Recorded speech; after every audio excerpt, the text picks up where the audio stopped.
நம்ம அடுத்த பாடத்தை படிப்போம். கிறிஸ்துவின் பாடசாலையில் அடுத்த சப்ஜெக்ட் எதுனா பாட்டனி. ரொம்ப முக்கியமான ஒரு டாபிக் அது பாட்டனி. பாட்டனி அப்படின்னா தாவரவியல். பாட்டனிங்கிறது தாவரவியல். இந்த பாட்டனி படிக்கிறவங்ககிட்ட உள்ள சில சிரமங்கள் உண்டு. வீட்டில் யாராவது ஒருத்தர் பாட்டனி படித்தாலும் போச்சு, என்னாகும்? வீட்டில் வந்து அவங்க ஒரு அந்நிய பாஷையில் பேசிட்டு இருப்பாங்க. வீட்டில் ஒருத்தர் பாட்டனி படித்தாலும் அந்நிய பாஷையில் பேசுவாங்க.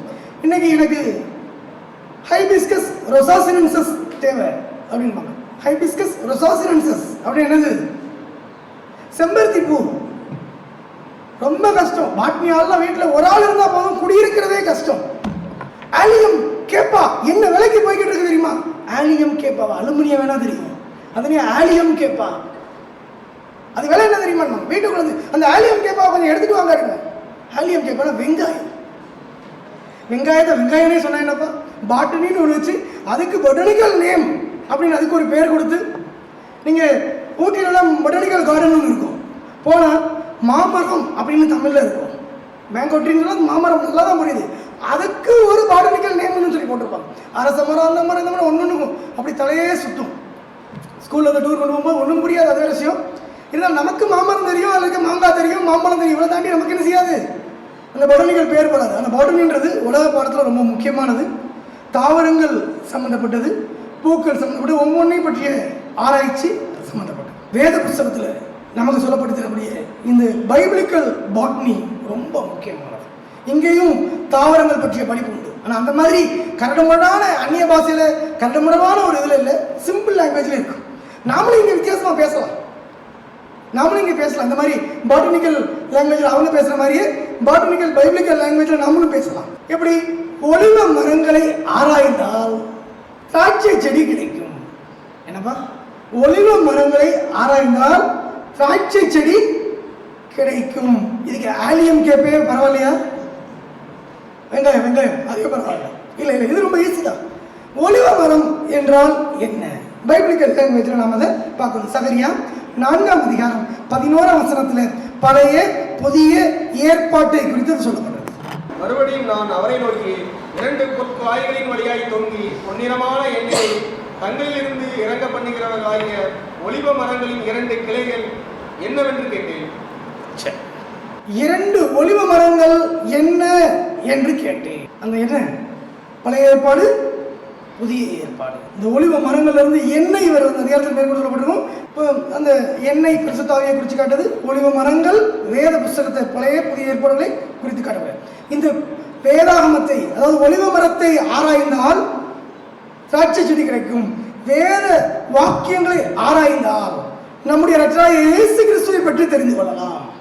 திராட்சை செடியாக இருக்கக்கூடிய நம்ம இயேசு கிறிஸ்துவை பற்றி தெரிந்து கொள்ளலாம். யோவான் 5ஆம் அதிகாரம் 39ஆம் வசனத்திலே வேத வாக்கியங்களை ஆராய்ந்து பாருங்கள், அவைகளால் நித்திய ஜீவன் உண்டு. என்னை குறித்து சாட்சி கொடுப்பவைகளும் அவைகளே. இயேசு கிறிஸ்துவை குறித்து தெரிந்து கொள்ள, மேசியாவை குறித்து தெரிந்து கொள்ள நாம் இந்த ஒலிவ மரங்களை ஆராய வேண்டும், வேத புஸ்தகத்தை ஆராய வேண்டும். அப்படி அதை ஆராயும் போது அவரே மெய்யான திராட்சை செடி. யோவான் 15ஆம் அதிகாரத்தில் நமக்கு சுட்டி காட்டப்பட்டிருக்கிறபடி அவரே மெய்யான திராட்சை செடி. 1ஆம் வசனத்தை வாசிக்கிறோம். நான் மெய்யான திராட்சை செடி, என் பிதா திராட்சை தோட்டக்காரர். இந்த விஷயம் நமக்கு தெரியும். இப்படி வேத புஸ்தகத்தில் பல்வேறு விதமான தாவரங்களின் மூலமாகவும் சத்தியம் சொல்லப்பட்டிருக்கு. அவர் திராட்சை செடி, பிதா திராட்சை தோட்டக்காரர், நீங்கள் கொடிகள். அப்போ தேவனுடைய பிள்ளைகளுடைய பங்கு அதில் என்ன இருக்கு? நாம் அதில் என்னவா இருக்கிறோம்? இதெல்லாம் கூட அங்கே வர்ணிக்கப்பட்டதை பார்க்கணும். தேவனுடைய கர்த்தருடைய வீட்டிலே நாட்டப்பட்டிருக்கக்கூடிய செடிகள், மரங்களை பற்றி அந்த பதிவு இருக்கு. வாசிப்போம். சங்கீதம் 92, 12, 13.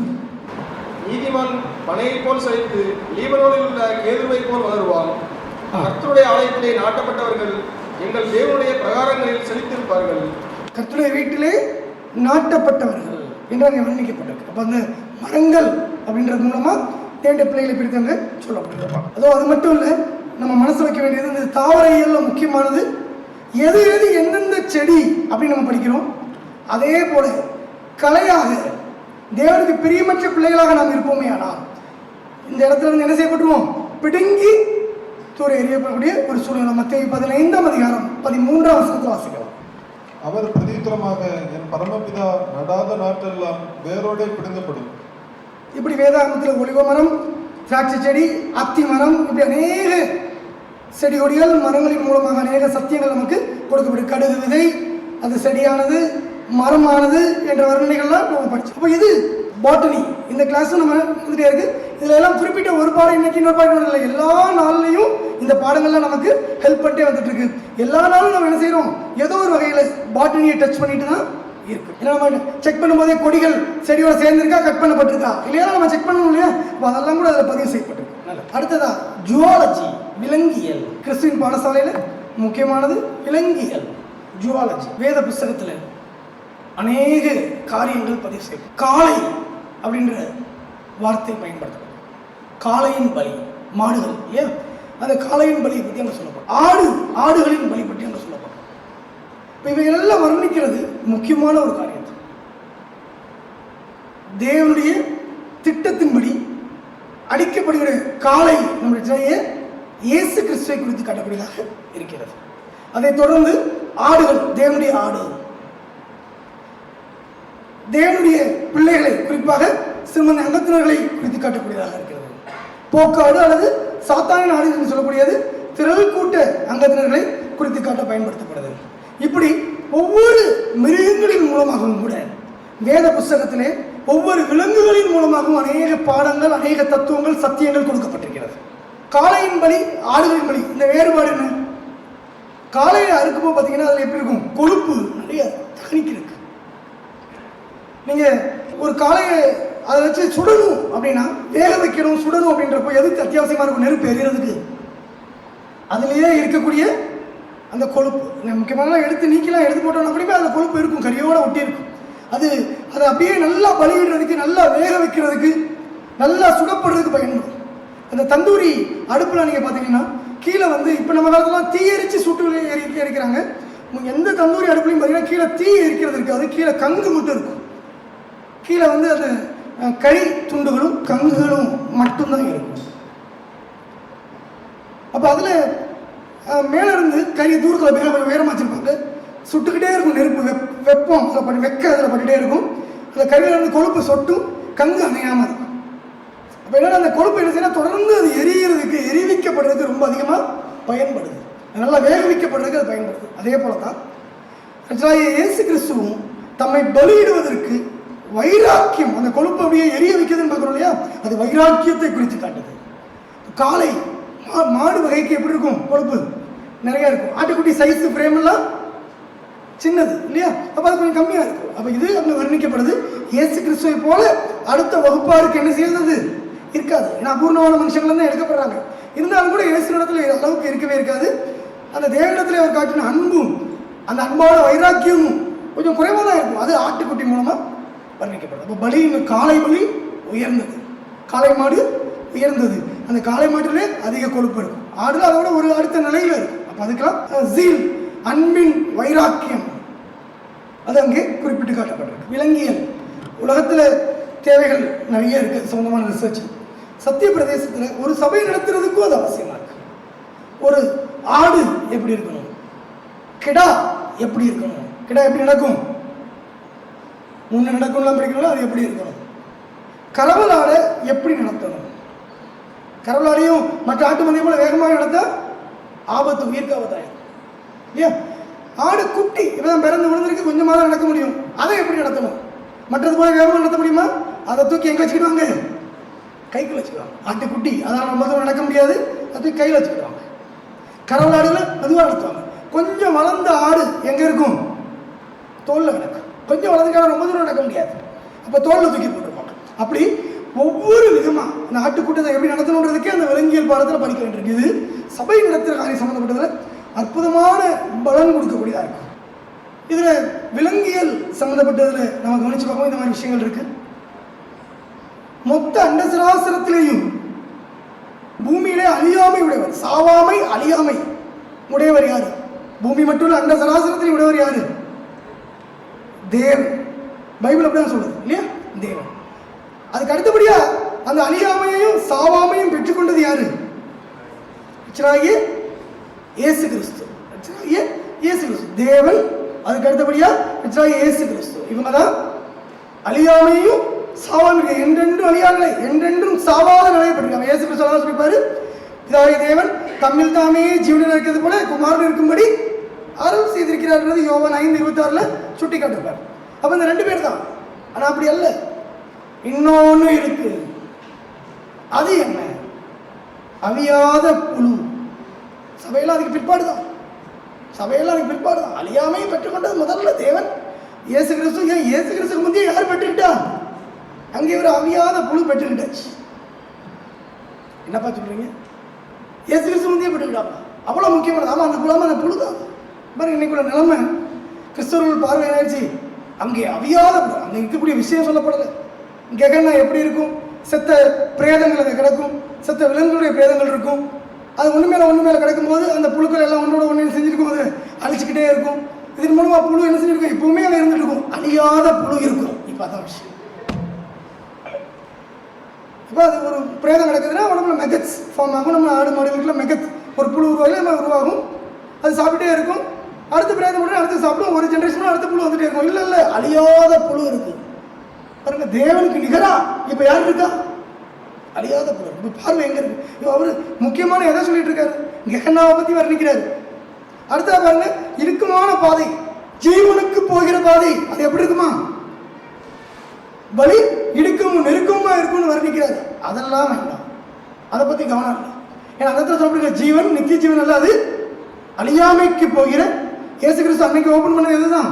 அழியாமை சாவாமைக்கான பாதையை ஓபன் பண்ணி கொடுத்தாரு. நித்திய ஜீவனுக்கான பாதை அப்போ திறக்கல. எப்போதான் திறக்குது? இந்த ஆடகத்தில் ஒரு வாய்ப்பு கொடுக்கப்படும். அதில் பெற்றுக்கொள்ளும் போது நித்திய ஜீவன் அடைவாங்க. சுவிசேஷத்தில் அழியாமைக்கும் சாவாமைக்குமான கதை திறக்கப்படுது. அதுதான் அந்த ஜீவன்ற வார்த்தையில் வர்ணிக்கப்பட்டிருக்கு. அப்போ அதை பார்க்கறத விட்டுட்டு எதை பார்த்துட்டு இருக்காங்க? அழியாமை உள்ள புழுவை பார்க்குறாங்க, அழியாமை உள்ள பாதையை பார்க்க தவறாங்க. அப்போ இது விலங்கியல் பாடத்தில் தவறான கண்ணோட்டத்தில் படிக்கிறது. அப்படி இல்லை, தேவனுடைய சத்தியத்தை அதில் உள்ள உருவக கருத்துக்களை நம்ம சரியானபடி புரிஞ்சுக்கிடணும். உருவக பாசனை. இப்போ நாய் அப்படின்னு பைபிளில் சொல்லப்பட்டிருக்கு. பன்றி இடத்துல நாய் இடத்துல இதை போட வேண்டாம் அப்படின்னு சொல்லியிருக்கு. இதில் பரிசுத்தமானதை நாய்களுக்கு கொடாதீர்கள், முத்துக்களை பன்றி இடத்துல கூடாது. யாராவது அப்படி டெய்லி செய்வோமா? இப்போ மாதிரி செய்வோமா? அப்போ இங்கே நாய் வகுப்பார், பன்றி வகுப்பார் வர்ணிக்கப்படுறார். நாய் வகுப்பார்ன்றது மார்க்க பேத சபை பிரிவு. அந்த அதை நடத்தக்கூடிய தலைவர்கள் அல்லது அங்கே இருக்கக்கூடிய மனிதர்களை குறிச்சுக்காட்டு. மார்க்க பேத சபை பிரிவு ஆட்கள் அவங்க தான் டெரிட்டரி ஃபார்ம் பண்ணிக்கிடுவாங்க. ஒரு கட்டுப்பாட்டுக்குள்ள வச்சிருப்பாங்க. குரலி வித்த மாதிரி வச்சு டீல் பண்ணிட்டு இருப்பாங்க. அவங்க எல்லைக்குள்ள வெளியில இருந்து யாராவது ஒரு ட்ராக்ஸ் கொடுக்குறோன்னு தெரிஞ்சுட்டு குணமே மாறிடும், முகமே மாறிடும். ஏன் அவங்க எதுக்கு இந்த ட்ராக்ஸ் கொடுக்குறாங்க? இல்லை பாஸ்டர், அவங்க எந்த சபையில் இருந்தாலும் இது சபை பாடுபட்ட ஒரு சத்தியம் தான் எல்லாருக்கும் உபயோகமாக தான் கொடுக்குறாங்க. அப்படி பேப்பரை திரும்பி பார்க்குறது. ஏன்னா அப்படி பேப்பரை பார்க்க மாட்டான், அந்த ஆளை பார்ப்பான். அவன் கழுதுறக்காருக்கு டேக் தெரியும். என்ன டேக்கு? இவருக்கு நம்ம பேங்க்கில் வேலை பார்க்காரு, ட்ராக்ஸ் படிக்க பார்த்துட்டு சம்பளம் 50,000, தசம பாகம் 5,000 உள்ள வந்து விழுந்துட்டு இருக்குது. ட்ராக்ஸை கொடுத்து எவனோ பிடிச்சிட்டு போயிட போகிறாங்க. நான் கேள்விப்பட்ட வரைக்கும் இந்த மூமெண்ட் அல்லது இந்த இது அவ்வளோ ஒன்றும் நல்லதாக இல்லை, ரொம்ப கவனமாக எடுத்துக்காங்க. இதை வைங்க, நான் இன்னும் 4 பேர்கிட்ட கேட்டுட்டு தரீங்களா? அந்த ட்ராக்ஸ் வாங்கி பெட்டிக்குள்ள போட்டு ஆளாடுங்க. இதுதான் செய்கிறாங்க. இப்போ இது இந்த மார்க்க பேது சபை பிரிவுகளுக்கு உரிமையிலே காரியம். தங்களுடைய எல்லைக்குள்ள ஒருத்தர் வரும்போது உருமுவாங்க, சவுண்ட் கேட்கும். நாய் என்ன செய்யும்? ஒரு இந்த எல்லைக்குள்ள கிராஸ் ஆகும் போது உருமலை காட்டும், பல்ல காட்டும். அதுக்கெல்லாம் 4 பல்லு மட்டும் தெரியும். இந்த வேலையெல்லாம் செஞ்சுட்டு இருப்பாங்க. அது மோசம். இவங்க மோசமான ஆட்கள். ஏதாவது ஒன்று சொல்லி இந்த பாதையில் போகாதபடிக்கு, சத்தியத்தின் பாதையில் போகாதபடிக்கு தடுக்கிறதுக்கு வேற யாரும் இல்லை, மார்க்க பேத சபை பிரிவு வேதங்களே இருப்பாங்க. தேவனுடைய பிள்ளைகள் கிறிஸ்தவர்கள் மிகச்சிறந்த கிறிஸ்தவர்களுக்கு உதவி செய்யணும், அவ்வளோதான். அப்படித்தானே? அது அவங்களுக்குன்னு சொல்லி கொடுக்கப்படுகிற ஊழியத்தின் அடிப்படையில் சிறப்பாக செஞ்சுட்டே வரலாம். ஆனால் இந்த மார்க்க பேத சபை பிரிவு நடத்துறவங்க என்றென்று இந்த விஷயத்தில் பிரச்சனை பண்ணக்கூடியவங்களா இருப்பாங்க. எப்படி நாய் மூலமாக அது வர்ணிக்கப்பட்டிருக்கு. பன்றியின் மூலமாக எதிர்க்கிறவர்களும், சத்தியத்தை விரோதிக்கிறவர்களும், பகைக்கிறவர்களும், அதை பேரி போடுவதற்காக துணிந்து எதிர்த்து நிற்கிறவர்களும் அங்கே சுட்டி காட்டப்பட்டிருக்காங்க. இப்போ இப்படிப்பட்டவங்கள சத்தியம் கொடுக்க வேண்டாம் என்ற குறிப்பு கொடுக்கப்பட்டிருக்கு. அப்போ நாய், பன்றி, இந்த பறவைகள், இது எல்லாத்துலேயுமே பல்வேறு விதமான வர்ணனை இருக்குது. ஜுவாலஜி, இந்த விலங்கியல்ல எவ்வளோ விஷயங்கள் நமக்கு சொல்லப்பட்டிருக்கு. மற்ற சமயத்தில் இதெல்லாம் நம்ம விஸ்தாரமாக பார்க்கலாம். அடுத்ததான் பிசியாலஜி. நம்ம கிறிஸ்டின் பாடசாலையில் முக்கியமாக படிச்சு கொடுக்கக்கூடிய அடுத்த முக்கிய பாடம் பிசியாலஜி. அப்படின்னா உடற்கூறு சாஸ்திரம். உடற்கூறு சாஸ்திரம். அன்புக்குரியவர்களே, உலகத்தில் இதை பற்றி நிறையா கற்றுக் கொடுக்கப்படுது. நிறையா அந்தந்த நாட்டில் நிறைய ரிசர்ச் பண்ணாங்க. ஒவ்வொரு நாட்டு பகுதிக்கு தக்க ஆயுர்வேதிக், சித்தா, அது இதுன்னு சொல்லப்படுவது உண்டு, அலோபதின்னு சொல்லப்படுவது உண்டு. இப்படி பல்வேறு விதமான ரிசர்ச் பண்ணி இது எதுக்கு இது பக்க விளைவு, இது எதுக்கு இது பக்க விளைவு இல்லை, இதெல்லாமே ரிசர்ச் பண்ணி எடுத்தாங்க. குறைந்தபட்சம் நம்மளுடைய உடற்கூறு அம்சங்கள் ஓரளவு நம்ம தெரிஞ்சு, நம்ம ரசல் பாஸ்டர்லாம் அவருடைய உடல் எப்படி இயங்குது என்றாலும் ஓரளவுக்கு நல்லா புரிய வச்சது. அதனால் தன் சார்பாக சில பிரச்சனைகள்லாம் கூட சால்வ் பண்ணுறதுக்கு அவருக்கு அதிகமான அறிவு இருந்துச்சு. இதுக்கு பெரிய சிரமப்பட வேண்டியதில்லை. நிதானமாக நம்மளை உற்று கவனிச்சாலே தெரியும். சில புக்ஸ்லாம் இப்போ நமக்கு உடற்கூறு சம்பந்தமான சில புக்ஸ் கிடைச்சிருக்கு. ஒரு குடல் எப்படி இயங்குதுன்னு தெரியும், குடல் எப்படி இயங்குது, உடம்பு எப்படி அதுக்கு ஒத்துழைக்குது, இது நமக்கு தெரியும். அப்போ அதை நைட் ஆனால் எத்தனை மணிக்குள்ள சாப்பிட்டா எப்படி வேலை செய்யுது, இதெல்லாமே சின்ன சின்ன அளவில் அந்த உடம்புக்கு என்ன பிரச்சனை வருது, இதெல்லாம் இப்போ நமக்கு நம்மளுடைய நியாயமான ஒரு எடை இப்போ ஒரு 70 கிலோ தான் அப்படின்னா நம்ம 100 கிலோ இருக்கிறோம் அப்படின்னா அந்த உடம்பு, இந்த கால் எத்தனை கிலோ அதிகமாக தூக்கி சுமக்குது, ஹார்ட் எத்தனை மடங்கு அதிகமாக வேலை செய்யுது, தேவையில்லாம் பம்ப் பண்ண பிளட்டை எவ்வளோ அதிகமாக வேலை செய்யுது, இதெல்லாமே இருக்கு. நம்ம செக் பண்ணணும். எவ்வளோ அதிகமாக ஃபுட்டு எடுக்க வேண்டியது, இதில் நிறைய காரியம் சின்ன சின்ன விஷயங்கள் இருந்து நாம் புரிஞ்சுக்கணும். உலகத்தின் உடற்கூறு சாஸ்திரம் பிசியாலஜி ரொம்ப முக்கியமானது, ரொம்ப சிறந்தது. அதை விட அதில் நம்ம கவனத்தை ரொம்ப போடணும், ஓரளவுக்கு போட்டால் போதுமானது. ஏன்னா அதுலலாம் பெரிய வெற்றி கிடைக்காது. அதனால் நம்ம பெருசாக என்ன செய்யக்கூடிய சாதனையும் செய்ய முடியாது. பெரிய 100 வருஷம் 20 வருஷம் வாழ போகிறதும் இல்லை. சரி, இருந்தாலும் ஒரு அடிப்படையில் சில விஷயம் தெரிஞ்சுக்கணும். ஆனால் முக்கியமாக தெரிய வேண்டியது இந்த சத்தியத்தின் அடிப்படையில் இருக்கக்கூடிய இந்த கிறிஸ்துவின் பாடசாலையில் நமக்கு படித்து கொடுக்கக்கூடிய பிசியாலஜி, நம்முடைய உடற்கூறுகள் பற்றி அது நமக்கு எல்லாம் படித்து கொடுக்கும். பைபிள் அழகான ஒரு வாக்கியம் இருக்குது, நம்முடைய இருதயத்தை பற்றி தங்கமான இருதயம், அருமையான இருதயம் அப்படின்ற வர்ணனை மாதிரி ஒரு வர்ணனை இருக்கு பாருங்க. எரேமியா 17ஆம் அதிகாரம் 9ஆம் வசனம். எல்லாவற்றையும் பார்க்கிலும் இருதயமோ திருக்குள்ளதும் மகா கேடுள்ளதுமாய் இருக்கிறது, அதை அறியத்தக்கவன் யார்? நம்முடைய இருதயத்தை பற்றிய குறிப்பு இருக்கு. இப்படியே நம்முடைய கண்களை பற்றிய குறிப்பு இருக்கு. பைபிளில் கண்கள் எப்படிப்பட்டதா இருக்கு, உன் கண் போன பாதையில் போகக்கூடாதுன்ற குறிப்பு கொடுக்கப்பட்டிருக்கு. இப்படி நிறைய விஷயங்கள் சரீர சம்பந்தமாக. மற்றொரு சமயத்தில் பிரசங்கி பற்றி நம்ம படிக்கும்போது அதை பற்றியெல்லாம் நம்ம ஏற்கனவே பிரசங்கி பாடத்தில் நம்ம 12ஆவது இடத்துல நிறைய பாடங்கள் நேரம் அதை படிச்சிருக்கிறோம். ஒவ்வொரு உடல் உறுப்புகளை பற்றிய அந்த ஆவிக்குரிய கருத்துக்களை பற்றி அங்கே சொல்லப்பட்டோம். சத்தியத்தின் அடிப்படையில் தலை அப்படின்ற இந்த காரியம் நம்முடைய இயேசு கிறிஸ்துவ குறிப்பிடறதுக்கு பயன்படுத்தப்பட்டிருக்கு. ஒரு மனிதன் ஹியூமன் சரீரத்தை வச்சு அதை நினைக்கிறாங்க. தலை இயேசு கிறிஸ்துவ, சரீரம் மெய்யான சபை வகுப்பாராக இருக்கிறாங்க. சரீரம் முழுவதும் முறையாக கூட்டி கட்டப்பட்டிருக்கக்கூடிய அமைப்பு. அதே போல இந்த சபை அமைப்பும் அப்படியே இருக்குன்னு பார்க்குறோம். சபையாருக்கு ஒவ்வொருவருமே என்ன செய்யறோம், கைகளாக செயல்படுறோம், கையில செயல்படுறோம், கால்களாக செயல்படுறோம், கால்களாக செயல்படுறாங்க, வாயாக செயல்படுறோம், வாயாக செயல்படுறாங்க. இப்படி ஒவ்வொரு தேவனுடைய பிள்ளைகளும் சபை முன்னேற்றத்திற்கு தேவன் ஏற்படுத்தியிருக்கிறபடி, தேவன் வைத்தபடி அந்த ஊழியங்களை செய்து வர்றாங்க. இப்போ கண் அப்படின்னு சொன்னால், கண் ஆழமான முக்கியமான காரியங்களை கவனித்தல். தேவன் வைத்திருக்கக்கூடிய விஷயத்தை, ஆழமான காரியங்களை தூரத்தில் இருக்கிறதையும் பக்கத்தில் இருக்கிறதையும் கவனித்து பார்க்கணும். Telescopic views and microscopic views சொல்ற மாதிரி தூரத்தில் இருக்கிற விஷயத்தையும் பக்கத்தில் இருக்கிற விஷயங்களையும் கவனிக்கிறதுக்கு இந்த கண்கள் பயன்படுத்தப்படுது.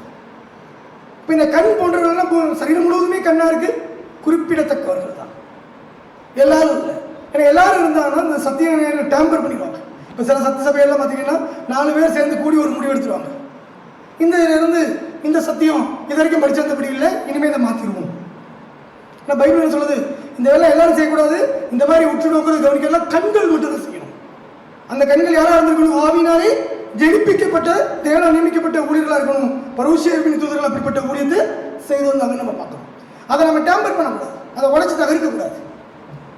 இல்லை எனக்கு இந்த பாட்டு அந்த பாட்டு வேண்டாம்னு தள்ளி போட்டக்கூடாது, அல்லது நாங்களே உற்று கவனிக்கிறோம் அப்படி சொல்லக்கூடாது. ஏன்னா பைபிள் நம்ம சொல்லப்பட்டிருக்கு, உரின் துணி யார்கிட்ட தான் இருக்கணும், எல்லா இஸ்ரவேலர்கிட்டயுமா, அது ஆசாரியன் வசமா இருக்கணும். அந்த உரின் துணி மாட்டிட்டு, அதாவது அந்த மார்பதக்கத்தை மாட்டிட்டு போய் அங்கே உள்ள போய் விளக்கு கேட்கறது யாருனாலுமே கேட்க முடியுமா? ஆசாரியர்கள். இப்படி இந்த ஆழ்ந்த சத்தியங்களை மனுக்குலத்தை கொடுப்பதற்கு தேவன் ஏற்படுத்தியிருக்கக்கூடிய ஒழுங்கு என்னது? 7 சபை காலத்து குத்துவிளக்கின் மூலமாக அடையாளப்படுத்தப்படக்கூடிய நட்சத்திர அங்கங்கள். இந்த சத்தியங்கள் இவங்க மூலமாக கிடைக்கிற சத்தியங்களை மாற்றி அமையக்கூடாது. சிலர் சாதாரணமாக மாற்றிருக்காங்க.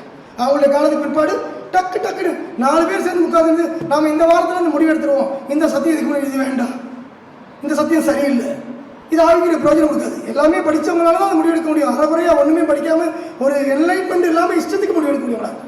அதனுடைய விளைவு தான் ரசல் பாஸ்டருடைய மரணத்தை தொடர்ந்து பிரமிடை தூக்கி குப்பையில் போட்டுட்டாங்க. பிரமிடாலஜி தூக்கி குப்பையில் போட்டாச்சு.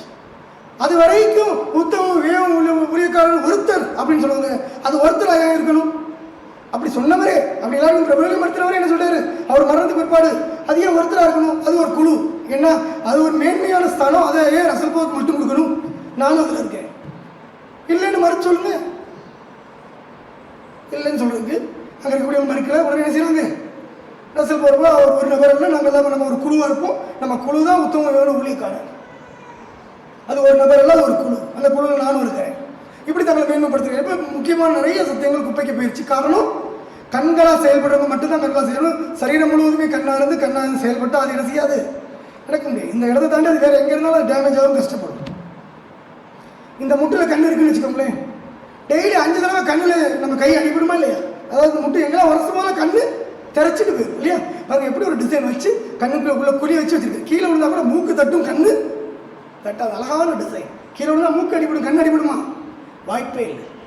அப்போது தேவன் சரியாக வைத்திருக்கிறார். அப்போ நம்ம தேண்ட பிள்ளைகளா இந்த பருவசேர்ப்பினி தூதர்களுடைய சத்தியங்கள் பட் இந்த 7 சபை காலத்தில் சத்தியங்களை டேம்பர் அதை நம்ம இஷ்டம் போல உடைக்கக்கூடாது, மாற்றி அமைக்கக்கூடாது. அந்த அதிகாரம் அடுத்திருக்கூடிய வகுப்பார் கொடுக்கப்படலை.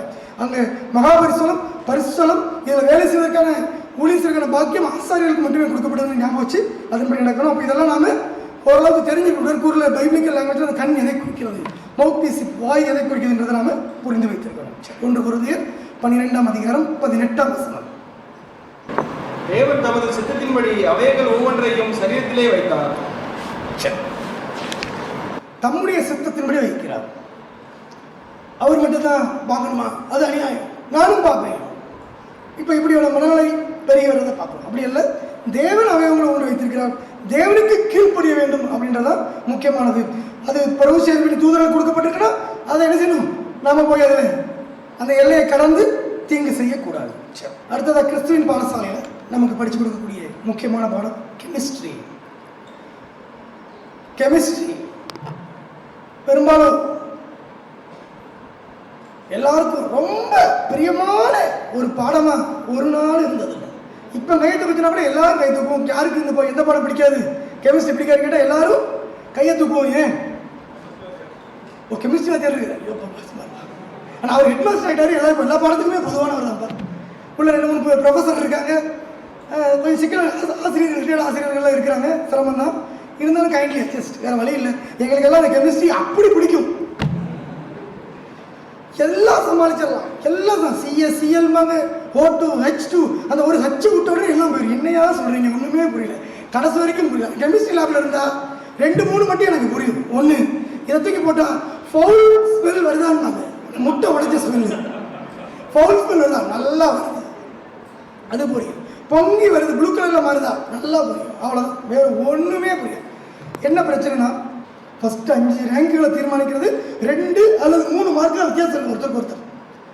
அந்த 3 மார்க்கில் நம்ம அப்படி காலை பிடிச்சி கீழே இழுத்து விடுறது எப்பவுமே இந்த கெமிஸ்ட்ரி தான். நீ இதை போட்டு விட்டாய், சிஏ போட்டுக்க, எள்ளு போடுங்க, எள்ளு போடலையா, எவ்வளோ கூட பிள்ளைங்க அவ்வளோ போட்டு குறைங்கன்னு கேட்க மாட்டாங்க, மொத்தமாகவே அடிச்சிடுவாங்க. அப்படி தான் கெமிஸ்ட்ரி. டெஸ்ட் டியூப் எடுங்க, அதை எடுங்க, இதை எடுங்கன்னு ரொம்ப கஷ்டம். அதில் யாரோ ஒருத்தர் மோதிரத்தில் மெர்க்குரி பட்டு ஏதோ ஆயிடுச்சு. அன்றைக்கெல்லாம் எங்களுக்கு ஒன்றுமே புரியல, ஒரே சிரிப்பாக இருந்துச்சு. தங்கம் இனிமேல் முடியாது, தங்கத்தை பிரிக்க முடியாத மெர்க்குரியில் பட்டுட்டா அவ்வளோதானலாம் இருந்துச்சு. ஏதோ பேசுகிறாங்க, அவ்வளோதான். கெமிஸ்ட்ரி கடைசி வரைக்கும் எல்லாமே புதிராகவே இருக்கு. சரி பரவாயில்ல, ஒரே ஒரு நல்லது என்னது, அந்த காலத்தோட கெமிஸ்ட்ரி முடிச்சிட்டோம், அடுத்தடுத்த கோர்ஸ் வரும்போது கெமிஸ்ட்ரி இல்லைன்றதே ரொம்ப சந்தோஷம். பிற்காலத்தில் பாடம் எதுவும் செலக்ட் பண்ண கூட ஃபிசிக்ஸ் சம்மந்தமானதை செலக்ட் பண்ணணும், கெமிஸ்ட்ரிக்கு பயந்து. ஆனால் இந்த சத்திய பிரதேசத்தில் இங்கேயும் டெஸ்ட் டியூப் உண்டு, ஆனால் கஷ்டமாக இல்லை. அதே கெமிஸ்ட்ரி அப்படின்றது இங்கே இல்லை, பயப்பட தேவையில்லை. இங்கே நம்ம இப்போ என்ன செய்யணும், டெஸ்ட் டியூப் எடுக்கணும். நான் இப்போ டெஸ்ட் டியூப் எடுத்துட்டேன்னா, இப்போ நம்ம டெஸ்ட் டியூப் எடுத்தாச்சு. இங்கே ஒரு ஸ்டாண்டில் வச்சுருப்பாங்க. இதில் முதல்ல நம்ம என்ன செய்ய வேண்டியதுன்னா, நம்முடைய பாவத்தை ஊற்ற வேண்டும். இந்த லேபில் படிக்கிற விஷயம் என்னது, நம்முடைய பாவத்தை ஊற்ற வேண்டும். தேவனிடத்திலே பாவ மன்னிப்புக்காக, மனம் திரும்புதலுக்காக நம்ம வேண்டும் போது நம்முடைய பாவத்தை இதில் ஊற்றணும். எதனா இப்போ அந்த டெஸ்ட் டியூப்ல என்ன செய்யறாங்க, ஒரு சொட்டு ஏதாவது ஒன்றத்தை கொண்டு வந்து உள்ளே போட்டு கலர் மாறுது பாருங்க, எழுதுன என்ன மாறிச்சுன்றத உடனே எழுதுனேன்பாங்க. அந்த ரோட்டில் அதை மட்டும் தான் எழுதி வச்சிருப்போம். இங்கே அது ரொம்ப ஒன்றும் கஷ்டம் இல்லை, அது கஷ்டமான பாடம். கிறிஸ்டின் பாடசாலையில் ரொம்ப லகுவான பாடம். நம்முடைய பாவம் எப்படி இருக்குங்க? ரெட் கலரில் இருக்கா? ரெட்டாக தெரியுதா? ரெட்டாக தெரியுதா? அதனால சிக்க சவேறு நம்முடைய பாவங்கள் இருக்கு. இதில் இயேசு கிறிஸ்துனுடைய ஈடுபடியை அடையாளப்படுத்தக்கூடிய ரத்தத்தில் ஒரு துளி என்ன செய்யணும்? உள்ள போடும். நம்முடைய பாவங்கள் இப்போ ரொம்ப கடுமையாக இருக்கு. அதில் ஒரு சொட்டு ஆண்டோடைய ரத்தத்தை உள்ள போடுறோம். அதாவது ஈடுபடி அடையாளம் உருவக பாஷையில் தான் செய்யணும். ஈடுபடியை யூஸ் பண்ணுறோம். இயேசுவின் மரணத்தை நமக்கு உபயோகிக்கிறோம். இயேசு நம்முடைய சொந்த ரட்சகரா நம்ம ஏற்றுக்கொள்றோம். உள்ள போன உடனே நல்லா கவனிச்சு பாருங்க, ரெட் கலர்ல இருந்தது இப்போ என்ன கலர்ல மாறிட்டு? பியூர் ஒயிட்டா மாறிட்டு. பார்த்தீங்களா? ரெட்டா இருந்துச்சு, உள்ள ஒரு சொட்டு பிளட் உள்ள போட்ட உடனே கம்ப்ளீட் பியூர் ஒயிட்டா மாறிட்டு. அவ்வளோதான். உங்களுடைய பாவம் எப்படிப்பட்டதா இருந்தாலும் சரிதான், மன்னிப்பு ரட்சகரிடத்திலே உண்டு. அதற்காக அவர் ரத்தம் சிந்தி இருக்கிறார். வாசிப்போம். ஏசாயா 1:18. வழக்காடுவோம் வாருங்கள் என்று கர்த்தர் சொல்லுகிறார். உங்கள் பாவங்கள் சிவேரென்றிருந்தாலும் உறைந்த மலையைப் போல் வெண்மையாகும், அவைகள் ரத்தம்பர சிவப்பாய் இருந்தாலும் பஞ்சை போலாகும். உங்கள் பாவங்கள் சிவேர் என்று இருந்தாலும் அது எப்படி மாறிடுமா? உறைந்த மலை போல வெண்மையா, ஸ்னோ மாதிரி வெண்மையா மாறி. இப்போ அப்படி இந்த வசனத்தின் மூலமாக நமக்கு அழகான ஒரு கெமிஸ்ட்ரி லேபு பாடம் சொல்லப்பட்டிருக்கு. அப்போ இது எவ்வளோ ஈஸியாக இருக்கு பார்த்தீங்களா? கிறிஸ்டின் பாடசாலையில் கெமிஸ்ட்ரி ஈஸியாக இருக்கா, கஷ்டமாக இருக்கா? அது மட்டும் இல்லை, அந்த லேப் பண்ணதுக்கப்புறம் நம்ம லைஃப்பில் பயன்படுறதுக்கு உலகத்தில் இருக்கிற ரொம்ப ஒரு சிலர் தவிர மற்றவங்களுக்கு பயன்பாடு இருக்காது. இப்போ நமக்கு பயன்பாடு எல்லாருக்குமே இருக்கா? மனுக்குள்ள அத்தனை பேருக்கும் அதனுடைய பயன்பாடு இருக்கா? இருக்குதானே? இப்போ நம்ம லைஃப்பில் ஒரு குறிப்பிட்ட ரிசர்ச் ஸ்காலர்ஸில் அது பயன்பாடு உண்டு. நிறைய மனுமக்களுக்கு நிறைய பிரோஜனம் இருக்குது உலக கல்வியில். அதிமுக்கியமான பயன்பாடு எங்கே இருக்குது? கிறிஸ்டின் பாடசாலையில் நம்முடைய பாவங்கள் மன்னிக்கப்படுவதற்கான இந்த வழிமுறையில் அது சொல்லப்பட்டிருக்கு. தேவன் இப்படி ஒரு ஏற்பாடு ஏற்படுத்தியிருக்கிறாரு. இந்த கெமிஸ்ட்ரி பாடம் நமக்கு தெரிஞ்சால் போதும், இது அனுதினமும் நம்ம ஞாபகத்தில் கொண்டு வந்துட்டு தான் போதும். இது அழகான முறையில் நம்ம தேவனுக்கு சால்வ் ஆகிக்கிட்டே இருக்கலாம். தேவனுக்கு பிரியமான ஒரு வாழ்க்கையை வாழலாம். நிச்சயமாக நம்முடைய சொந்த கிரியையாக இருக்கக்கூடிய இந்த பாவத்தில் என்னுடைய சொந்த கிரியை போட்டால் அது எப்படி தான் இருக்குது? கலர்லாம் மாறலை, அப்படியே தான் இருக்குது. நம்முடைய சொந்த கிரியை மூலமாக எந்த மாற்றமும் கொண்டு வரவே முடியாது. அந்த டெஸ்டியூவில் நம்ம சொந்த கிரியை போட்டு பிரயோஜனம் இல்லை, வேற எந்த வழிமுறையும் இல்லை. அவர் இல்லாமல் வேறொரு நாமும் அருளப்படவே இல்லை. அடுத்ததா கிறிஸ்துவின் பாடசாலையில் நம்ம படிக்க இருக்கக்கூடிய பாடப்பகுதி ஆர்கிடெக்சர், கட்டட நிர்மாண கலை, science of construction of buildings. கட்டட நிர்மாண கலை அன்புக்குரியவர்களே, இதுவும் நிச்சயமாக நமக்கு நல்லா தெரிஞ்சிருக்கணும். சாதாரணமாகவே அஸ்திபாரம் போடுறதுனா என்ன? அஸ்திபாரத்துக்குள்ளே கல் போட்டோ அல்லது பைல் ஃபவுண்டேஷன் பண்ணியோ கொண்டு வரதுனா என்ன? அது எப்படி கட்டடத்தை தாங்குது? இது எப்படி இந்த மாதிரி ஸ்ட்ரக்சர் எப்படி உருவாக்கணும்? இந்த மாதிரியான அடிப்படை விஷயங்கள் ஓரளவுக்காவது நமக்கு என்ன செய்யணும்? நிச்சயமாக தெரிந்திருக்க வேண்டும். எதை வச்சு கட்டுறோம்? ஃபஸ்ட்டு குவாலிட்டி செங்கலா, மண் எப்படி இருக்குது, ஜல்லி எப்படி இருக்குது, இதை பற்றிலாம் ஓரளவுக்கு நிச்சயமாக ஒரு புரிதல் நம்ம எல்லாருமே படிச்சிருக்கணும். ஆனால் அந்த கல்வி மூலமாக ஒரு மேம்பாடு உலகம் முழுவதும் பாருங்களேன். முந்தையெல்லாம் எப்படிப்பட்ட கட்டடம்லாம் எப்படி தான் இருந்திருக்கும்? பெரிய அளவில் பெரிய கட்டடங்கள்லாம் இருந்து கருங்கல் கட்டில் எவ்வளோ தூரம் தான் கொண்டு போகணும் அவ்வளோதான் இருந்திருக்கும். அதே பட்சம் நம்மளோட பிரமிடு பெரிய கட்டடம் சொல்லுவோம். மற்றபடி சாமானிய மக்கள்லாம் எப்படி தான் இருந்தாங்க? சாதாரண வீடுகள் இருந்தாங்க. இன்றைக்கி பாருங்கள், எல்லா வீடுகளும் பெரும்பெரும் அப்பார்ட்மெண்ட்ஸ், லேக் வியூ அப்படின்னு மேலே இருந்து பார்க்குறாங்க. ஆனால் லேக்குள்ளேயே கட்டிடுவான், மழை வரும்போது அதை அப்படியே பார்ப்போம், அது வேறு விஷயம். அப்படி கட்டுமான கலைகள் பயங்கரமாக வந்துருச்சு. பெரும்பெரும் கட்டடங்கள் இப்போ கட்டி எழுப்பப்படுது. இந்த கிறிஸ்துவின் பாடசாலையில் நமக்கு ஒரு தெளிவு இதில் இருக்கணும். நாம் எல்லாருமே இந்த கட்டுமான கலையை கண்டிப்பாக படித்தோம். நான் சிவில் இன்ஜினியர் தான் படிக்கணும், நான் பயாலஜி படிக்கிறேன், அந்த வேலையே இல்லை. நம்ம எல்லாருமே இதை படித்தாங்க. நம்ம எல்லாருமே இந்த கிறிஸ்டின் பாடத்தில் கட்டாயமாக இதை பற்றின அறியப்பட்டிருக்கணும். அஸ்திபாரம் இயேசு கிறிஸ்து. நாம் கட்டுற இந்த கட்டுமானத்துக்கு அஸ்திபாரம் யாரு? நம்முடைய இரட்சகராகிய இயேசு கிறிஸ்து. அது மட்டும் இல்லை, என்னென்ன பொருட்கள் இதற்கு பயன்படுத்தப்படுகிறது இதெல்லாம் நமக்கு தெளிவிக்கணும். வாசிப்போம். 1 கொரிந்தியர் 3:10-12 வரை உள்ள வசனங்கள். எனக்கு அளிக்கப்பட்ட தேவ கிருபையின்படியே புத்தியுள்ள சிற்பாசாரியை போல அஸ்திபாரம் போட்டு வேறொருவன் அதின் மேல் கட்டுகிறான். அவனவன் தான் அதின் மேல் என்ன விதமாய் கட்டுகிறான் என்று பார்க்க கடவன். போடப்பட்டிருக்கிற அஸ்திபாரமாகி இயேசு கிறிஸ்துவே அல்லாமல் வேறே அஸ்திபாரத்தை போட ஒருவனாலும் கூடாது. ஒருவன் அந்த அஸ்திபாரத்தின் மேல் பொன், வெள்ளி, விலையேறப்பெற்ற கல், மரம், புல், வைக்கோல் ஆகிய இலைகளை கட்டினால் அவனுடைய வேலைப்பாடு வெளியாகும். அஸ்திவாரம் இயேசு கிறிஸ்து, அதன் மேலே நாம் தேவனுடைய பிள்ளைகளாக நல்ல குணாதிசயங்களை எடுத்து வைத்து நாம் நம்மளை கட்டி எழுப்பிக்கிட்டு இருக்கிறோம். இது முழுமையான கட்டடமாகும் போது மிகப்பெரிய ஆசீர்வாதம் இருக்கும். இதில் தனிநபர் கட்டுமானம் அப்படின்னு ஒரு புரிதல் இருக்குது. மற்றவர்களை கட்டி எழுப்புதல் ஒரு பாயிண்ட் ஆஃப் இருக்குது. ரெண்டு காரியம், ஒன்று தனிநபர் கட்டுமானம், மற்றொன்று மற்றவர்களை கட்டி எழுப்புதல். தேவனுடைய பிள்ளைகளை நம்ம செய்ய வேண்டிய வேலை இதில் வர்ணிக்கப்பட்டிருக்கு. தனிநபர் கட்டுமானன்றப்போ நம்ம நல்ல குணாதிசயங்களில் நம்ம கட்டி எழுப்புகிறோம். தேவனுக்கு பிரியமான சத்தியங்கள் அடிப்படையில், வசனங்கள் அடிப்படையில் நம்ம கட்டி எழுப்புகிறோம். அதே போல் ஒரு குழுவாக மற்ற சகோதரர்கள் கட்டி எழுப்பப்படுவதற்கு நாம் உதவி செய்கிறோம். அப்போ நம்ம எல்லாருமே ஏதோ ஒரு வகையில் சிற்பாசாரியாக, பவுலப்போ சொல்கிறாங்கல்ல, அழகாக சொல்கிறார் பார்த்தீங்களா, சிற்பாசாரியாக செயல்படுகிறோம். அதே போல் தேவனுடைய ஊழியக்காரர்களை நாமும் சிற்பாசாரிகள் போல மற்றவர்களுடைய நலன்களை கருத்தில் கொண்டு இன்னின்னவனுக்கு இன்னின்னபடி உத்தரவு சொல்ல எப்பொழுதும் ஆயத்தமாக இருக்க வேண்டும். சாந்தத்தோடும் வணக்கத்தோடும் உத்தரவு சொல்ல ஆயத்தமாக இருக்கணும். நம்முடைய வார்த்தைகள் கிருபை நிறைந்ததாக இருக்க வேண்டும். இந்த விஷயங்கள்லாம் நமக்கு இதில் வர்ணிக்கப்பட்டது. இப்போ இந்த ரெண்டு வசனங்களையும் நம்ம மனசில் நினைச்சுக்கிறோம். அந்த அடிப்படையில் இன்னின்னவனுக்கு இன்னின்னபடி கொடுக்குறோம், மற்றவர்களை கட்டி எழுப்புறதுக்கு உதவி செய்கிறோம். கிருபை புரிந்ததாக இருக்கணும், சாந்தத்தோடும் வணக்கத்தோடு இருக்கக்கூடியதாக இருக்கணும். இதெல்லாம் நாம மனசு. சரி, அதே போல் ஒரு கட்டடம் கட்டும்போது அது தேவனுக்கு பிரியமானபடி கட்டி எழுப்பணும். தேவனுக்கு பிரியமானபடி. ஏன்னா இப்போ நம்ம உலக கட்டுமானத்தில் பார்த்தீங்கன்னா சிஎம்டிஏ அப்ரூவல், டிடிசிபி அப்ரூவல் அப்படிலாம் இருக்கும். அப்படியே இந்த சத்திய பிரதேசனுடைய டிவைன் அப்ரூவல், தேவனாலே அங்கீகரிக்கப்பட்டதாக இருக்கணும். நம்ம அடிக்கடி படிக்கும்போது தேவனுடைய அங்கீகாரத்தை பெறுவதற்கு கற்றுக்கொள்ள வேண்டும் என்ற பாடத்தை படிக்கணும். இப்போ இப்போ சில கட்டடம் 5 மாடிக்கு பெர்மிஷன் ஆகிட்டு 10 மாடி கட்டிட்டாங்கன்னு என்ன செய்வாங்க? அதை அங்கீகரிக்க மாட்டாங்க. அதுக்கு சில பிரச்சனைகள் ஏற்படும். சில சமயங்களில் சீல் வச்சுருவாங்க. அதே போல தான் இந்த தேவனுடைய வீட்டிலையும் கூட தேவனுக்கு பிரியமானபடி இந்த கட்டுமான வேலை செய்யணும். அப்படி நம்ம தேவனுடைய ஒழுங்குமுறைகளின்படி கட்டலைனா ஏனோதானம் செய்யும்போது அந்த கட்டுமான வேலையே ஒன்றுமில்லாமல் போயிடும். இப்போ நமக்கு தெரிஞ்சு சில சகோதரர்கள் நம்ம பைபிள் ஸ்டூடெண்ட்ஸோ மற்றவங்க என்ன செய்வாங்கன்னா, அவங்களுக்கு எந்த அடிப்படையில் இதை பேசுகிறாங்கன்னு கேட்டால் அவங்க ரசல்பாவுடைய சத்தியங்களை எடுத்துக்கிடுவாங்க. பெரும்பாலும் இவங்களுடைய சொந்த கருத்துக்கள் இதெல்லாம் உள்ள சேர்த்துவாங்க. இப்போது இங்கேருந்து நம்மளுடைய ரசல்பாவோட எழுத்துக்களையும் சொந்த கருத்துக்களையும் சேர்க்கும்போது அது என்னவா மாறிடுது? ஏதோ ஒரு வகையில் கண்டாமினேட். ஏன்னா அது எப்படிப்பட்டது?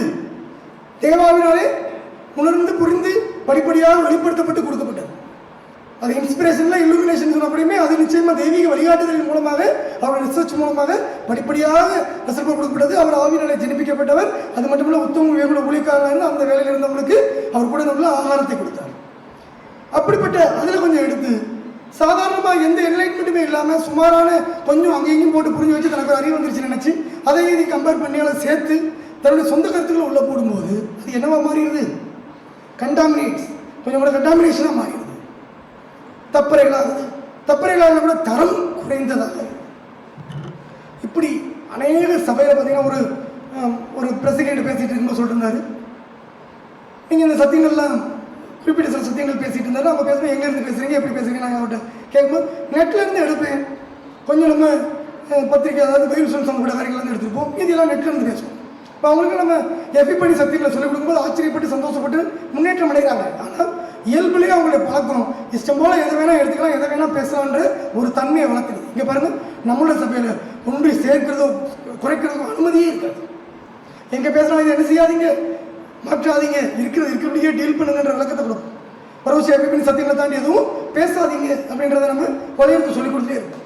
அதுக்கு சில ஒழுங்குமுறையில் வச்சுருப்போம். அதை மீறும்போது அவங்களுக்கு திரும்ப பிரசங்கம் கொடுக்காத சொல்லியிருப்போம். மற்ற இடங்கள் அப்படி இல்லை.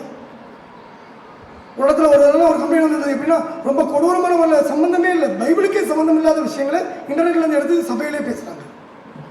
அது ஒரு முக்கியமான சகோதரர் பேசுகிறாருன்றனால அதை அவங்க வேத சத்தியமாக நம்புகிறாங்க. இப்போ பாய்சன் நம்பி இருக்கக்கூடிய பிள்ளைகளுக்கு விஷத்தை கொடுக்கக்கூடாது. அதே போல் பிள்ளைகளும் எல்லாவற்றையும் சோதித்து பார்த்து நலமானதை பிடிக்கணும். வரக்கூடியது வேதாகம சத்தியம்தானன்றதுல கவனம் வைக்க வேண்டும். இப்படி நம்மை நாம் கட்டுதல், மற்றவர்களை கட்டுதல், இதெல்லாம் முக்கியமான விஷயங்களாக இதில் சொல்லப்பட்டு வேத வாக்கியம். அதாவது முறைப்படி தேவனை அங்கீகாரம் நம்ம கட்டினா அது வேஸ்ட்ன்றதுக்கான வாக்கியம் சங்கீதம் 127:1. கர்த்தர் வீட்டை கட்டாராயில் அதை கட்டுகிறவர்களின் பிரயாசம் விருதான். அடுத்ததா நம்ம பார்க்க இருக்கக்கூடிய பாடம் ஜியோகிராஃபி, புவியியல், பூகோள சாஸ்திரம், எர்த்ஸ் பிசிக்கல் ஃபீச்சர். நம்ம இதுக்கு முன்னாடி பார்த்தது ஜியாலஜி, இது ஜியோகிராஃபி. ஜியாலஜினாலும் ஜியோகிராஃபினாலும் பார்க்க ஜியோன்னு இருக்கு, கொஞ்சம் வேற வேற. அது மலைகள், பர்வதங்கள், மண், பாறை, இப்படிப்பட்ட ரிசர்ச். ஜியோகிராஃபி அப்படின்றது ஒரு ராஜ்யம் அல்லது ஒரு தேசம், அதனுடைய தலைநகரம், அதனுடைய பட்டினங்கள், அதனுடைய கிராமங்கள், அதனுடைய எல்லைகள், அதனுடைய சீதோஷண நிலை போன்ற விஷயங்கள்லாம் சேர்ந்தது தான் ஜியோகிராஃபி. இதெல்லாம் ரொம்ப முக்கியம். ஒரு நாட்டினுடைய எல்லை எது? இப்போ இந்தியாவை ஒரு எக்ஸாம்பிள் இருக்குன்னா, இந்தியாவுடைய தென்கோடி எல்லை எது? கன்னியாகுமரி. வடகோடி எல்லை எது? இமயமலை. இப்படி பொதுவாக ஒரு ஜியோகிராஃபி படித்து வச்சிருக்கோம். இந்தியாவோட தலைநகரம் எது? டெல்லி.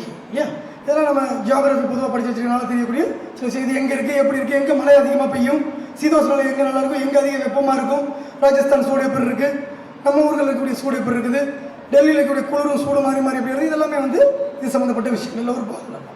மெயினானது அந்த தேசம் எப்படிப்பட்டது, அதனுடைய அமைப்பு எப்படிப்பட்டது. அதான் நம்ம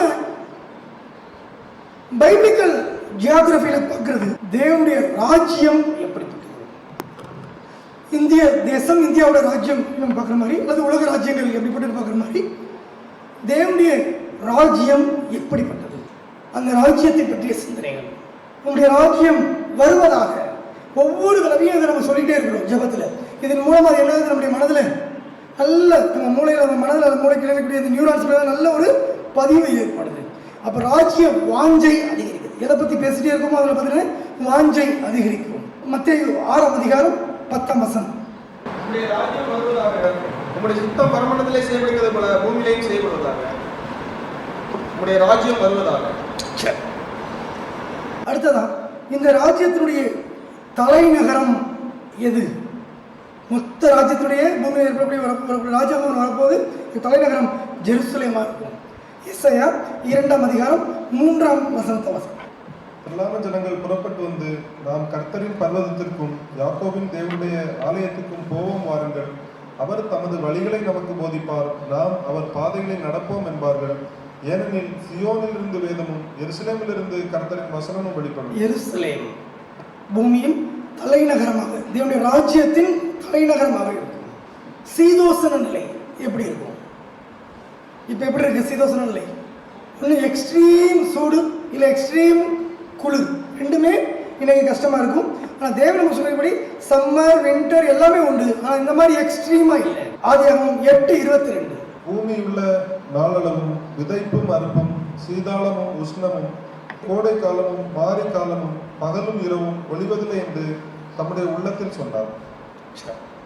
அப்போ கோடைக்காலம் இருக்கும், திரும்ப இதே மாதிரி வெயில் பயங்கரமாக பண்ணிக்க வேண்டாம். எக்ஸ்ட்ரீம் ஹீட் இருக்காது, மிதமானதாக இருக்கும். சரிண்ணா?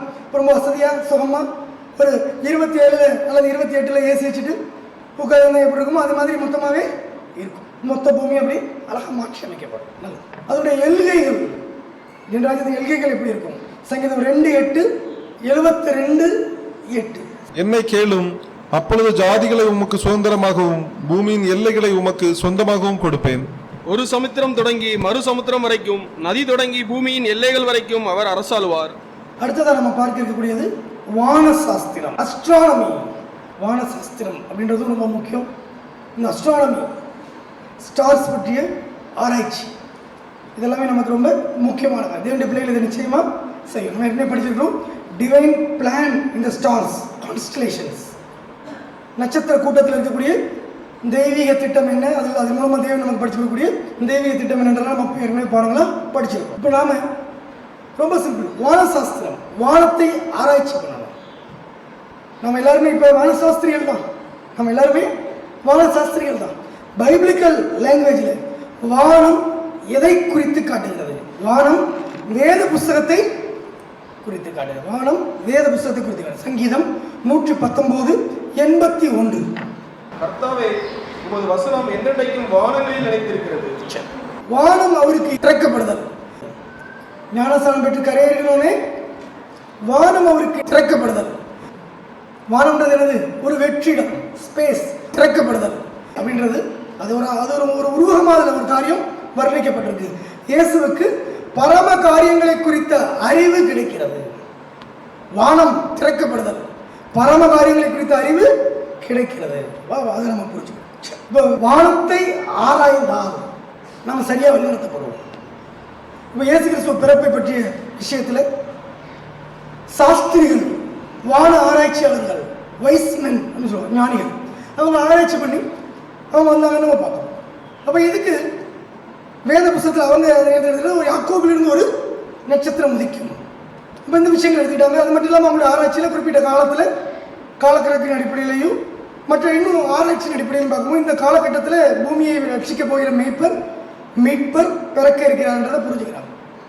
அவர்களை பற்றின ரிசர்ச்சில் இரேமியாவுடைய சீடர்களாக இருந்து வந்த ஜொராஸ்டர் என்பவருடைய சீடர்களாக இருக்கலாம் அப்படின்ற ஒரு புரிதல் இருக்கு. ஜொராஸ்டருடைய சீடர்களாக இருக்கலாம். எப்படியா இருந்தாலும் அவங்க இதை பற்றி ரிசர்ச் பண்ணியிருக்காங்க. அவங்களுக்கு ஒரு உதவி கொடுக்கப்பட்டது. அது மட்டும் இல்லை, ஒரு நட்சத்திரம் அவர்களை என்ன செய்தது, இயேசு வீட்டிற்கு வழிநடத்திச்சது, பிள்ளைகளுடைய வீட்டுக்கு வழிநடத்தின்னு பார்ப்போம். இதில் இந்த நட்சத்திரம் அப்படின்னா தேவன் வானத்தில் சுற்றிட்டு இருக்கக்கூடிய வழக்கமாக அதாவது இருக்கக்கூடிய நட்சத்திரங்களை எடுத்து இந்த இடத்துல இருந்து இந்த வழிகாட்டுன்னு சொல்லி தனியாக அனுப்பியிருப்பாரு. நம்ம என்ன செய்ய முடியாது, நினைக்க முடியாது. தேவன் வல்லமை உள்ளவர், அதே சமயத்தில் ஞானமும் உள்ளவர். அப்போ அந்த நட்சத்திரம்ன்றது இவங்க பார்க்கும்போது அங்கே ஒரு தூதன் நட்சத்திரத்தை போல என்ன செஞ்சுக்கலாம், வழிகாட்டி அந்த ஏன்னா அந்த வீட்டுக்கு மேலே இருந்தது அப்படின்லாம் பார்க்குறோம். நிலா எங்கள் மேலே நிற்கும் போதே நம்ம பேசுகிறோம் எங்களுக்கு ஃபோனில். மெட்ராஸ்லேயும் ஒருத்தர் நிலா பார்க்க முடியும், இந்த ஊரில் இருந்து நிலாவை ஒருத்தர் பார்க்க முடியாது, நிச்சயமாக பார்க்க முடியும். அப்போ பொதுவாக ஒரு வீட்டு மேலே நிற்கிற எந்த வீடுன்னு பார்க்க முடியும். இப்போ பக்கத்தில் இது என்ன, இதை விட தாண்டிக்கூடிய நட்சத்திரம் அதோட உயரத்தில் தான் இருக்கும். அப்போ ஒரு தூதன் நட்சத்திரத்தை போல வழிகாட்டி இருக்கலாம் அப்படின்னு நம்ம ஜான்சன் போதகர் குறிப்பு கொடுத்துருக்காங்க. அவங்க வானசாஸ்திரத்தின் மூலமாக இந்த காரியத்தை பெற்றுக்கொண்டாங்க. நாமளும் வானசாஸ்திரத்தின் மூலமாக இந்த வேத புஸ்தகத்தை நன்கு ஆராய்வதன் மூலமாக தேவனுடைய பிள்ளைகளுடைய நாமளும் ஞானிகளாக ஞானவான்கள் கர்த்தருடைய கிருபைகளை உணர்ந்து கொள்வார்கள். அப்போ காலக்கணக்குகளின் சத்தியங்களையும் மற்ற காரியங்களும் இவைகள் ஆராய்வதன் மூலமாக நாம் பெற்றுக்கொள்கிறோம். வேத புஸ்தகத்தில் நம்முடைய மெய்ப்பராகிய இயேசு கிறிஸ்து, நம்முடைய வழிகாட்டியாகிய இயேசு கிறிஸ்து விடிவெள்ளி நட்சத்திரம் என்று வர்ணிக்கப்பட்டிருக்கிறார். வெளிப்படுத்தின விசேஷம் 22ஆம் அதிகாரம் 16ஆம் வசனம். சபைகளில் இவைகளை உங்களுக்கு சாட்சியாக அறிவிக்கும்படிக்கு இயேசுவாகிய நான் என் தூதனை அனுப்பினேன். நான் தாவீதின் வேரும் சந்ததியும் பிரகாசமுள்ள விடிவெள்ளி நட்சத்திரமுமாய் இருக்கிறேன் என்றார். அன்புக்குரியவர்களே, நம்முடைய இயேசு கிறிஸ்து விடிவெள்ளி நட்சத்திரம். அவர் மெய்ப்பர், உதவி மெய்ப்பர்கள், மெய்ப்பரின் கீழ் வேலை செய்யக்கூடிய கீழ்நிலை மெய்ப்பர்கள், நட்சத்திரங்கள் என்று வர்ணிக்கப்பட்டிருக்கிறாங்க. நம்ம 7 சபை கால நட்சத்திரங்கள் அடிக்கடி சொல்றோம் இல்லையா, அந்த நட்சத்திர அங்கங்கள் அதற்கு அடையாளமாக இருக்கிறாங்க. இன்று வரைக்கும் இருக்கக்கூடிய தேவனுடைய ஊழியக்காரர்கள் நட்சத்திரங்கள் என்றும் வேத புத்தகத்திலே குறிப்பிடப்பட்டிருக்கிறார். தானியேல் 12ஆம் அதிகாரம் 3ஆம் வசனத்தை வாசிக்கலாம். ஞானவான்கள் ஆகாய மண்டலத்தின் ஒளியைப் போலவும் அநேகரை நீதிக்குட்படுத்துகிறவர்கள் நட்சத்திரங்களைப் போலவும் என்றென்றைக்கும் உள்ள சதா காலங்களிலும் பிரகாசிப்பார்கள். அநேகரை நீதிக்கு வழிநடத்துகிறவர்கள் நட்சத்திரங்களாக வர்ணிக்கப்படுகிறார்கள். இப்ப சத்தியத்தில் சத்தியப்பிரதேசனுடைய தேவ ஊழியர்கள் நட்சத்திரங்களாக ஆசீர்வதிக்கப்பட்டிருக்கிறாங்க. ராஜ்யத்தில் நட்சத்திரங்களாக உயர்த்தப்படுவார்கள் அப்படின்னு பார்ப்போம்.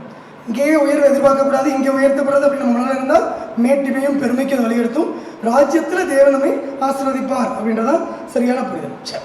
அப்போ யார் தேவனுடைய பிள்ளைகளாக இருந்து வழிநடத்துறாங்களோ நிச்சயமா நம்ம அவங்களை ஏற்றுக்கொண்டு அந்த சத்தியத்தின் பாதை நடக்கிறோம்.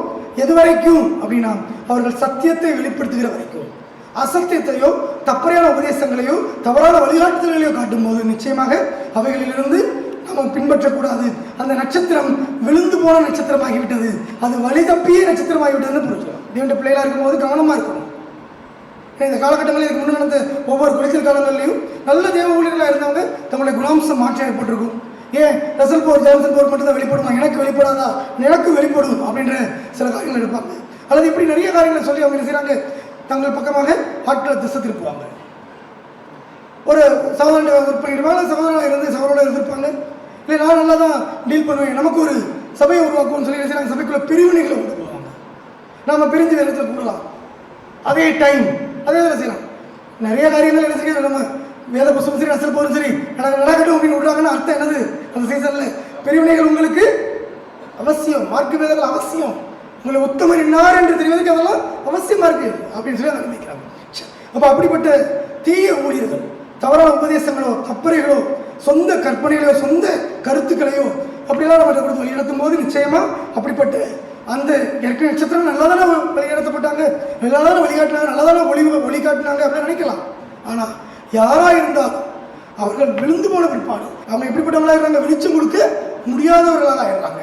அவர்கள் வழி தப்பின நட்சத்திரம், மார்க்கம் தப்பின நட்சத்திரம் என்று வேதபுஸ்தகம் குறிப்பிடுகிறது. வாசிக்கலாம். யூதா 11 13 வரைக்கும் இருக்கு. இவர்களுக்கு ஐயோ, இவர்கள் காயனுடைய வழியிலே நடந்து பிழையாம் கூலிக்காக செய்த வஞ்சகத்திலே விரைந்தோடி கோரா எதிர்த்து பேசின பாவத்துக்குள்ளாகி கெட்டு போனார்கள். இவர்கள் உங்கள் அன்பின் விருந்துகளில் கரைகளாய் இருந்து பயமின்றி கூட விருந்துண்டு தங்களை தாங்களே மேய்த்துக் கொள்கிறார்கள்.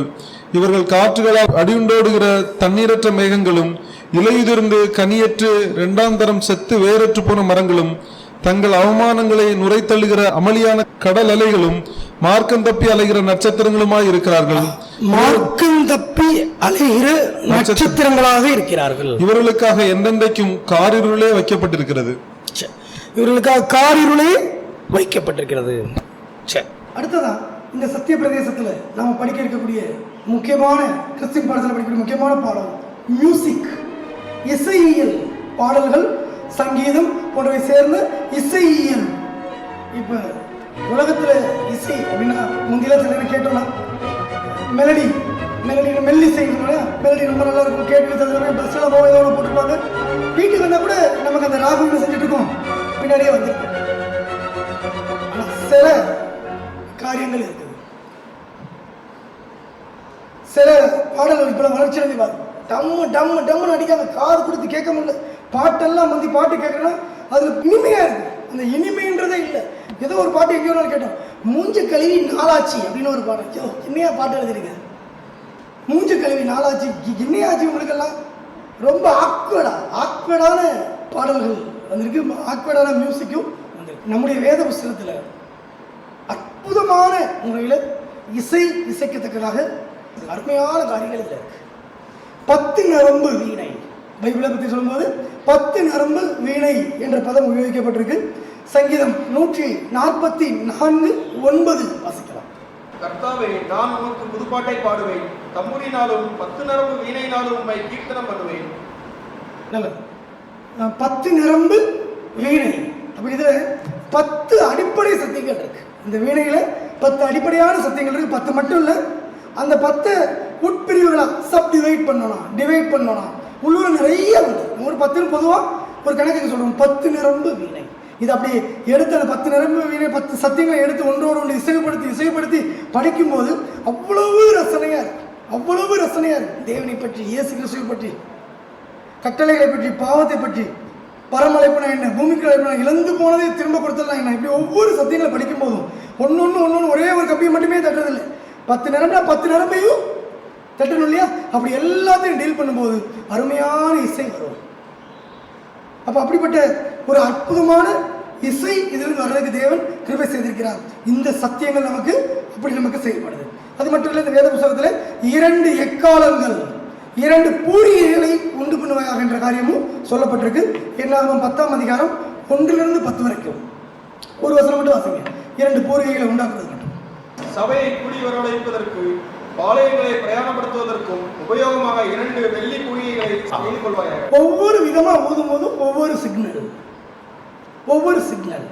பார்த்தீங்கன்னா அந்த போலீஸ்லாம் கையில் ஒரு இது வச்சிருப்பாங்க, அந்த ஒரு இன்ஸ்ட்ருமெண்ட். அதை எடுத்து பாருங்க, அதில் பெருசாக ஓட்டங்கள்லாம் 3 இருக்காது. இவங்க இங்கிருந்தே தம் கட்டி யாரை உள்ள எடுத்து இங்கே இருக்குது வயிற்றுக்குள்ள இருந்து காத்து கொண்டு வந்து பயங்கரமாக அதை வாசிச்சு நம்ம கையில் வாங்கணும்னு அது எப்படி இருக்கும்? தலைக்குள்ள காயிற மாதிரி இருக்கும். புல்லாங்குழ ஒரு ஆசைக்கு ஊதி பார்த்தேன், தலைக்குள்ள ஏதோ காயுது, ஊதவே முடியல, கஷ்டமா இருந்துச்சு. பயங்கர ப்ராக்டிஸ் தேவை, அதுக்கு நிறைய நுணுக்கம் தேவை, அந்த கலையை கற்றுக்கிறதுக்கு அறிவும் ரொம்ப தேவை. இப்போ அவங்க பாருங்க, பல்வேறு விதமான இசையை அது உள்ள கொண்டு வருவாங்க. இப்போ அப்படிப்பட்ட திறன் வாய்ந்த எக்காலம் இருக்குது. என்ன நம்ம அந்த எக்காலத்தை சவுண்ட் கொண்டு வர முடியல, நம்மகிட்ட என்ன எக்காலம் இருக்குது? அந்த 2 பூரிகைகள் சொல்லித்தரக்கூடிய 2 ரட்சிப்புகள். வேத புத்தகத்தில் 2 பூரிகைகளை உண்டு பண்ணுவாயாகன்னு சொல்லிக்கலையா? அது 2 ரட்சிப்புகளை குறித்து காட்டக்கூடியது.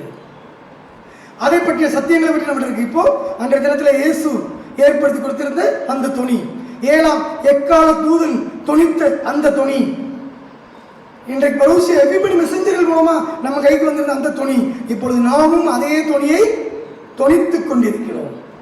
இன்னும் ராஜ்யம் தொடங்கி உள்ள போக போக இந்த துணி அதிகரித்துக் கொண்டே செல்லும். அப்போ இந்த எக்கால துணி இப்போ எங்கே இருக்கு? நம்ம கிட்ட இருக்கு. மிகச்சிறந்த விதமாக தேவனுடைய பிள்ளைகள் சத்தியங்களை பிரசன்ட் பண்ணிட்டு வந்துருக்கிறோம். ஒவ்வொரு இடங்கள்லையும் டிராக்ஸ் கொடுக்கறது மூலமா, பத்திரிகைகளை கொடுக்கறது மூலமா இந்த சத்தியங்கள் எல்லா இடங்களிலும், எக்கால சத்தங்கள் எல்லா இடங்களும் கேட்கும் விதமாக அந்த துணி எழுப்பப்பட்டு கொண்டே இருக்கிறது.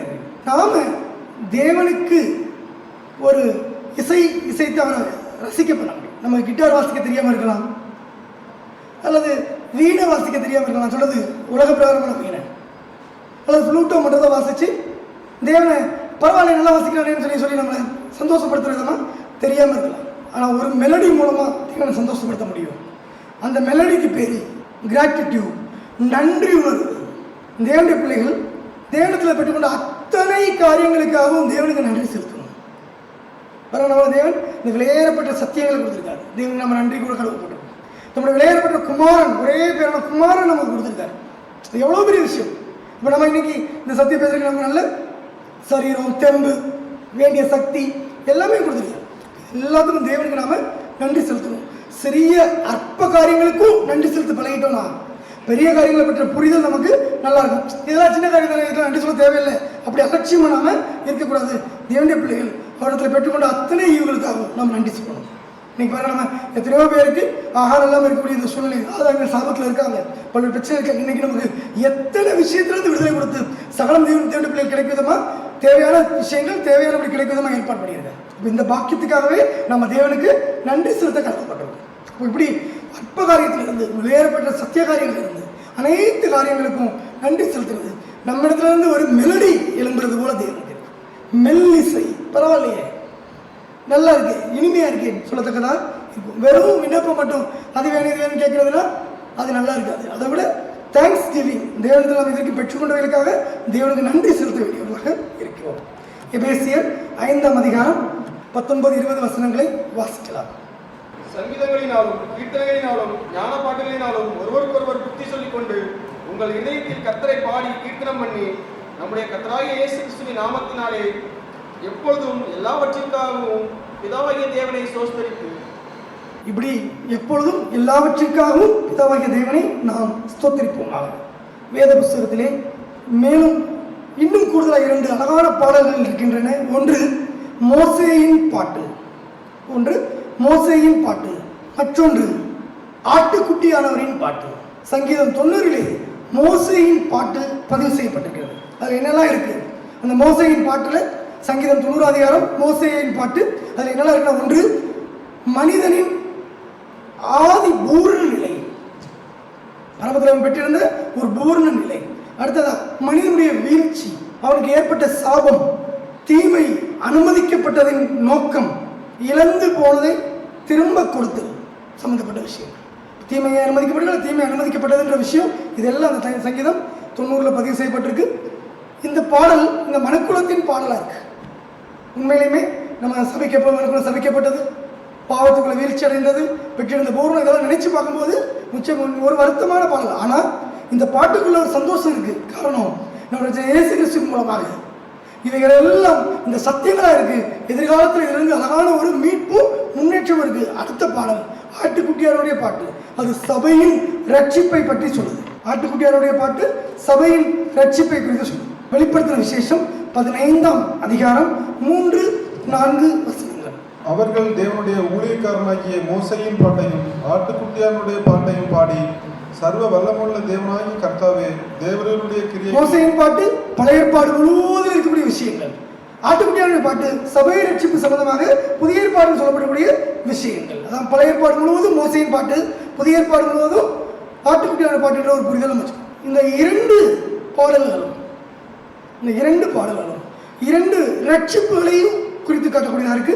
1 யோவான் 2ஆம் அதிகாரம் 2ஆம் வசனத்தை வாசிக்கலாம். நம்முடைய பாவங்களை நிவர்த்தி செய்கிற கிருபாதார பலி அவரே, நம்முடைய பாவங்களை மாத்திரமல்ல சர்வலோகத்தின் பாவங்களையும் நிவர்த்தி செய்கிற பலியாய் இருக்கிறார்.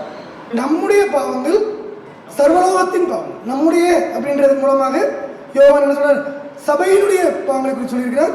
சபை ரட்சிப்பு, சர்வலோகத்தின் பாவம், இதன் மூலமாக மனுக்குலத்தின் ரட்சிப்பு அங்கே பதிவு செய்யப்படும். நல்லது. இந்த 2 ரட்சிப்புகள் அங்கே பதிவு செய்யப்படும். அடுத்த காரியத்துக்கு போகலாம். கிறிஸ்துவின் பாடசாலையில் அடுத்து நாம் போகக்கூடிய முக்கியமான பகுதி ஜிம்னாஸ்டிக்ஸ். ஸ்கூலில் ட்ரில் அப்படின்னு விளையாட்டுருப்பாங்க இல்லையா, அந்த பீரியட் தான் நமக்கு எப்படி இருக்கும்? ரொம்ப சந்தோஷமாக இருக்குமா? எல்லாம் பாடம் அதை படி இதை படி இதை படின்னு சொல்லியிருப்பாங்க. அந்த பிடி இது வரும்போது ரொம்ப சந்தோஷமாக இருக்கும். ட்ரில் பீரியட் ரொம்ப சந்தோஷமாக இருக்கும். அவங்க ஃபுட்பால் வர விளையாடலாம், கிரிக்கெட் வர விளையாடலாம், எல்லாமே சந்தோஷமாக இருக்கும் இல்லையா? இங்கே தேவனுடைய இந்த கிறிஸ்துவின் பாடசாலையிலையும் உடற்பயிற்சி உண்டு. ஜிம்னாஸ்டிக்ஸ்னா உடற்பயிற்சி. ஜிம்ன்ற வேர்டு எங்கேருந்து வந்திருக்கு? இந்த ஜிம்னாஸ்டிக்ஸோட உள்ளது கட் பண்ணிடலாம், ஜிம். அப்போ இது உடற்பயிற்சியை நம்ம பாருங்க. அந்த ஜிம்னாஸ்டிக் பண்ணுறவங்க உடல் நல்லா வளைப்பாங்க, நிமித்துவாங்க, பந்து போல சுழலுவாங்க, உருண்டு ஓடுவாங்க. இன்னும் ஜிம்மில் இருக்கிறவங்க நல்லா எக்ஸசைஸ் பண்ணுவாங்க, நல்ல பாடி மெயின்டைன் பண்ணியிருப்பாங்க. இதெல்லாம் பார்க்கும்போது அந்த ஜிம்னாஸ்டிக்ஸ் உடற்பயிற்சி நமக்கு ரொம்ப முக்கியம். நல்ல போஷக்கான ஆகாரம் சாப்பிட்றோம், ப்ராப்பராக எக்ஸசைஸ் பண்ணுறோம், உடம்பு எப்படி இருக்கும்? நல்லா இரும்பு உடம்பு மாதிரி சம்மன் மசில்ஸ் நல்லா ஃபார்ம் ஆகுமா? மசில் கெய்னிங்க்கு முக்கியமாக என்ன செய்வாங்க? ப்ரோட்டீன் உள்ள ஃபுட்டு சாப்பிடுவாங்க, சிக்கன் சாப்பிடுவாங்க. சிக்கன்லேயும் பார்த்தீங்கன்னா அந்த லெக் பீஸ் சாப்பிட மாட்டாங்க, பிரெஸ்ட் பீஸ்ன்னு சாப்பிடுவாங்க. கறி மட்டும் நிறைய, நம்ம மசில் நல்லா ஃபார்ம் ஆகணும் அப்படின்ட்டு லெக் பீஸில் ஃபேட்டு நிறைய. அப்போ இப்படி ஒன்று ஒவ்வொரு திட்டமிட்டு மசில் கெய்னிங்க்கு ஒர்க் அவுட் பண்ணுவாங்க. இப்போ ஜிம்மில் அப்படி நம்முடைய ஜிம்னாஸ்டிக், நம்முடைய உடற்பயிற்சியில் கிறிஸ்துவின் பாடசாலையில் கொஞ்சம் மாற்று. அது எப்படின்னா ஆவிக்குரியதில் உலக பிராரமாக இருக்கக்கூடிய இந்த ஜிம்னால பெரிய அளவில் நம்ம ஆவியில் கூட்டமாக சேவல முடியாது. எல்லாருக்கும் மரணத்தின் கீழே தான் இருக்கும், கொஞ்சம் ஹெல்த்தியாக இருந்துக்கலாம், அவ்வளோதான். அதை விட ரொம்ப முக்கியமானது ஆவிக்குரிய வளர்ச்சி. ஆவிக்குரிய ஆகாரத்தை உட்கொள்கிறோம், ப்ராக்டிஸ் பண்ணுறோம். எப்படி சரீரத்தில் மசில்ஸ் டெவலப் ஆகுதோ அப்படி ஆவிக்குரிய பலம் டெவலப் ஆகும். நம்மளே செக் பண்ணி பார்க்கலாம். 10 நாள் ஒழுங்காக பைபிள் படிக்கலைன்னா எல்லா பயமும் சூழ்ந்துக்கணும், பல பிரச்சனைகளை ஃபேஸ் பண்ண முடியாது, எதையுமே தாங்க முடியாது, ரொம்ப தொட்டாச்சினிங்க போல இருக்கும். ஆனால் திரும்ப நல்லா ஸ்ட்ராங்காக சத்தியம் படிச்சிட்டோன்னா எது படிச்சாலும் என்ன ஆயிரும்? பழையபடி எருமை மாட்டு தோலுக்கு வந்துடும். டச்சியாக இருக்க மாட்டோம், தொட்டாச்சினிங்கியாக இருக்க மாட்டோம். உரசுனாலும் குத்தினாலும் குத்துனியா தெரியவே இல்லை அப்படின்னு போயிட்டு அந்த அளவுக்கு ஸ்ட்ராங்கான தோலுடையவங்களாக இருக்கும். காரணம் சத்தியம் எவ்வளோக்குள்ள படிக்கிறோமோ அவ்வளோ ஸ்ட்ராங்காக இருக்கும், ஆவிக்குரிய வளர்ச்சி இருக்கும். இது நம்ம அந்த வேறுபாட்டில் இருக்கலாம். சில சமயங்கள் ஏதாவது பிரச்சனை ஒருத்தவங்க தவியாக தவிப்பாங்க, ஒருத்தவங்க ஸ்ட்ராங்காக இருப்பாங்க. அப்போ என்ன ஆகுதுன்னா 2 பேரும் பேசி ஒன்றாகாது, கவலைப்பட வேண்டாம், ரெடியாக இருப்போம், ஃபேஸ் பண்ணோன்னே திரும்ப சரியாயிடும். இப்போ என்ன ஆகுதுன்னா உலக பிரகாரமான ஆகாரம் உள்ள போனோடனே மசில்ஸ் டெவலப் ஆகிற மாதிரி ஆவிக்குரிய ஆகாரம் உள்ள போனோடனே ஆவிக்குரிய பலம் அதிகரிக்குது. அது எப்படி வெளிப்படும்? ஒரு வலுவான மூட்டை, 50 கிலோ மூட்டையை நம்ம தூக்கி அரிசி மூட்டை எடுத்துக்கொண்டு வீட்டுக்கு வைக்கணும். அப்போ அந்த பலம் நல்ல எக்ஸசைஸ் பண்ண பாடிக்கு ஈஸியாக இருக்கும். மற்ற யாராவது அப்படி பிடிச்சி தூக்கினாலும் இடுப்பு பிடிச்சிக்கணும் இல்லையா? அதுபோல தான் ஆவிக்குரிய பலம் நன்கு சத்தியத்தில் பயிற்சி செய்கிறவர்களுக்கு வரும். பயிற்சி முக்கியம், பயிற்சி முக்கியம். இப்போ நம்ம சத்தியம் படிக்கும் போதே கூட மன்னா பாடத்தில் அடிக்கடி படிச்சிருக்கோம். எடுத்து சேகரித்து வச்சுட்டா அது என்ன ஆயிரும்? புழு பிடிச்சிடும், பூச்சி பிடிச்சிடும். அப்படி தானே படிக்கிறோம். சேகரித்து வைக்கக்கூடாது, அது அப்பப்போ சாப்பிட்டு முடிச்சிடணும். அதே போல தான் இந்த சத்தியங்களையும் அறிவு நிலையில் சேமித்து வச்சுருக்கக்கூடாது. அதை எக்ஸசைஸ் பண்ணி நம்ம தன்மயமாக்கிக்கிடணும், சாப்பிட்டு உட்கொண்டுடணும். சேமித்து இங்கே மூளையில் சும்மா சேமித்து மட்டும் அறிவு ரீதியாக சேமிச்சிட்டோம்னா அது புழு பிடிச்சிடும், பூச்சி பிடிச்சிடும், நம்முடைய வாழ்க்கைக்கு தீங்கு விளைவிக்கும். ஏன் பிள்ளைகள் நம்ம என்ன செய்யக்கூடாதுன்னாவே ஆகாரத்தை சும்மா இழக்கிறேன்னு சொல்லி அப்படி முழுங்கிட முடியாது. நல்லா சமைச்சு நல்லா ஜீரணம் பண்ண விதமாக புரிந்து படிக்கணும். அவைகள் ஆவிக்குரிய வாழ்க்கைக்கு ரொம்ப பிரயோஜனமாக இருக்கும். இந்த உலகத்தில் எந்த காரியத்தையும் ஈஸியாக டீல் பண்ண முடியும், ரொம்ப ஈஸியாக டீல் பண்ண முடியும். இப்போ அந்த பயிற்சி தேவை. என்னென்ன பயிற்சி செய்யணும்? 1, தேவ பக்தியை டெய்லி பயிற்சி பண்ணணும். தேவ பக்தியை டெய்லி ப்ராக்டிஸ் பண்ணிகிட்டே இருக்கணும். அடுத்ததா தேவனுக்கும் மனுஷருக்கும் முன்பாக எப்பொழுதும் குற்றமற்ற மனசாட்சியை உடையவர்களாக இருக்கும்படி நம்ம பிரயாசப்படும். இதெல்லாம் நமக்கு அவசியம் இருக்குது. இந்த பிரயாசங்கள், இந்த பயிற்சிகள் நமக்கு தேவையாக இருக்குது. வாசிப்போம். 1 தீமோத்தேயு 4ஆம் அதிகாரம் 7-8 தேவ பக்தி பயிற்சி செய்யப்பட வேண்டும் என்று சொல்லப்பட்டது. சீர்கேடும் கிளவியில் பேச்சுகளுமாய் இருக்கிற கட்டுக்கதைகளுக்கு விலகி தேவ பக்திக்கு ஏதுவாக முயற்சி பண்ண. சரீர முயற்சி அற்ப பிரயோஜனம் உள்ளது. தேவ பக்தியானது இந்த ஜீவனுக்கும் இதற்கு பின்வரும் ஜீவனுக்கும் வாக்குத்தத்தம் உள்ளதாகையால் எல்லாவற்றிலும் பிரயோஜனம் உள்ளது. அடுத்த வசனம் அப்போஸ்தலர் Timothy 4:16 தேவ பக்தியை பயிற்சி செய்ய வேண்டும். இதனால் நான் தேவனுக்கும் மனுஷருக்கும் முன்பாக எப்பொழுதும் குற்றமற்ற மனசாட்சியை உடையவனாய் இருக்க பிரயாசப்படுகிறேன். வெறும் தேக பயிற்சி வந்து அற்ப முயற்சி, அற்ப புரோஜனத்தை தான் உண்டாக்கும், ரொம்ப சொற்பமான புரோஜனத்தை தான் உண்டாக்கும். ஆனால் அதுவே ஆவிக்குரிய தேவபக்தி வளர்ச்சி சொன்னால் இம்மையிலும் மறுமையிலையும் பலசாலியாக இருக்கக்கூடியதாக அது இருக்கும். கடைசி சப்ஜெக்ட் என்னடாச்சு? அக்ரிகல்ச்சர். கிறிஸ்துவின் பாடசாலையில் படிச்சுக்கூடிய முக்கியமான ஒரு பாடம் அக்ரிகல்ச்சர், விவசாயம், வேளாண்மை. வேளாண்மை அப்படின்ற ஒரு பாடம். உலகத்தில் இப்போ இதெல்லாம் எப்படி உருவாகுது? இப்போ ஒரு சின்ன குழந்தைய கூப்பிட்டு நெல் எங்கம்மா கிடைக்கும், அரிசி எங்கம்மா கிடைக்கும்னா முக்கில் இருக்கக்கூடிய கடையில் கிடைக்கும் அப்படின்னா அது எங்கேருந்து வந்து இப்போ புரியாத ஒரு காலமாக மாறிடுச்சு. தேவனுடைய பிள்ளைகள் விதை விதைத்தலை பற்றியும் தெரிஞ்சிருக்கணும், விதை விதைத்த பிற்பாடு தோட்டம்னா என்ன எப்படி இருக்கணும்னு தெரிஞ்சிருக்கணும், களை நீக்கிறத பற்றியும் தெரிஞ்சிருக்கணும். இது எல்லாமே நாம் நன்கு புரிந்து வைத்திருக்க வேண்டும். இப்போ நம்ம இது சரியான கண்ணோட்டத்தில் நாம் ஒவ்வொருத்தருமே அக்ரிகல்ச்சரிஸ்டாக இருக்கணும். இப்போ நம்ம மூமெண்ட்டுடைய பேரை பார்த்தீங்கன்னா லேமன்ஸ் ஹோம் மிஷனரி மூமெண்ட்னா ஒவ்வொருவருமே மிஷனரிகளாக செயல்படணும், ஒவ்வொருவருமே தேவனுடைய ஊழியர்களாக செயல்படணும், ஒவ்வொருவருமே வேளாண்மை பிரியர்களாக இருக்க வேண்டும். பைபிளிக்கல் லாங்குவேஜில் வேளாண்மை பிரியர் அப்படின்றது சத்தியத்தை பல இடங்களுக்கு கொண்டு போய் விருத்தி அடைய செய்தது, சத்திய வசனத்தை அறிவிக்கக்கூடிய ஊழியம். மத்தேயு 13:19 ஒருவன் ராஜ்யத்தின் வசனத்தை கேட்டும் உணராது இருக்கும் போது பொல்லாங்கன் வந்து அவன் இருதயத்தில் விதைக்கப்பட்டதை பறித்துக் கொள்கிறான், அவனே வழியருகே விதைக்கப்பட்டவன். இப்படி விதை விதைத்தல் எப்படி விதைக்கணும், எங்க விதைக்கணும் அப்படின்றது இருக்கு. எங்க விதைக்கக்கூடாதுன்னு சொல்லப்பட்டிருக்கா? விதை விதைக்கணும், ஆனால் எங்க விதைக்கக்கூடாது? வழி அருகே விதைக்கக்கூடாது. தேவனுடைய பிள்ளைகள் ஜாக்கிரதையா ஞானமா நடந்து கொள்ளணும். அப்ப எங்க விதைக்கணும்? தண்ணீர் உள்ள இடங்களில் விதைக்க வேண்டும். ஏசாயா 32:20, பிரசங்கி 11:6. மாடுகளையும் கழுதைகளையும் நடத்தி கொண்டு போய் நீர்வளம் பொருந்திய இடங்களில் எல்லாம் விதை விதைக்கிற நீங்கள் பாக்கியவான்கள். இப்படி விதை விதைக்கிற நீங்கள் பாக்கியவான்கள். இப்படி சத்தியத்தை மற்றவர்கள் கொண்டு செல்லக்கூடிய ஒவ்வொருவரும் பாக்கியவான்கள். நாம் ஆசீர்வதிக்கப்பட்டிருக்கிறோம். இதற்காக நம்முடைய பரம தகப்பனுக்கு நன்றி செலுத்துவோம். அது மட்டும் இல்லை, அக்ரிகல்ச்சரில் சபை நடத்தல் சம்பந்தமாகவும் ஏற்கனவே இது கம்ப்ளீட்டாக நம்ம ஓரளவு படிச்சிருக்கிறோம். வசனத்தை மட்டும் வாசிப்போம், மற்றொரு சமயத்தில் வேற ஒரு வாசிக்கலாம், படிச்சுக்கலாம். நான் அடிப்படை விஷயம் நம்ம ஓரளவுக்கு அதில் முந்தைய நம்ம படிச்சிருக்கோம். லூக்கா 13:7-9 உள்ள. அப்பொழுது அவன் தோட்டக்காரரை நோக்கி, இதோ 3 வருஷமாய் இந்த அத்திமரத்திலே கனியை தேடி வருகிறேன், ஒன்றையும் காணவில்லை, இதை வெட்டி போடு, இது நிலத்தையும் ஏன் கெடுக்கிறது என்றான். அதற்கு அவன், ஐயா, இது இந்த வருஷம் இருக்கட்டும், நான் இதை சுற்றிலும் கொத்தி எரு போடுவேன். சுற்றிலும் கொத்துதல், எரு போடுதல் போன்றவைகள் சொல்லப்பட்டிருக்கு. கனி கொடுத்தால் சரி, கொடாவிட்டால் சுத்திலையும் கொத்தி எரு போடுறது. இப்போ ஒவ்வொருத்தருக்கும் ஒவ்வொரு விதமான ஆகாரங்களுக்கு தேவைப்படுது.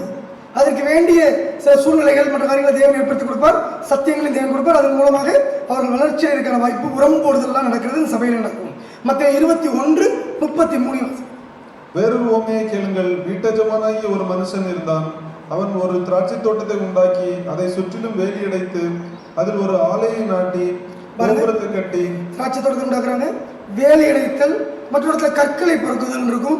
இப்படி வரிசையை ஒன்றுனா கோபுரத்தை கட்டி தோட்டக்காரருக்கு அதை குத்தகையாக விட்டு. கோபுரம் கட்டணும், மேல இருந்து பார்க்கறதுக்கு, பராமரிக்க, பறவைகள் வந்தாலும் விலங்குகள் வேலையோட சொல்ல வந்தாலும் அது பிரச்சனைகள் வந்தாலும் மேல இருந்து கவனிக்கிறதுக்கு உள்ளது. இப்படி நிறைய விஷயங்கள் சொல்லப்பட்டிருக்கு. நம்ம ஏற்கனவே அக்ரிகல்ச்சர் சம்பந்தமான பாடத்தில் இது எப்படி சபை நடத்தல் சம்பந்தமான விளக்கங்கள் கொடுக்கப்பட்டிருக்கோம் பார்த்துருக்கோம். அதனால் திரும்ப மறுபடியும் அதை இப்போ ரிப்பீட் பண்ண வேண்டாம்.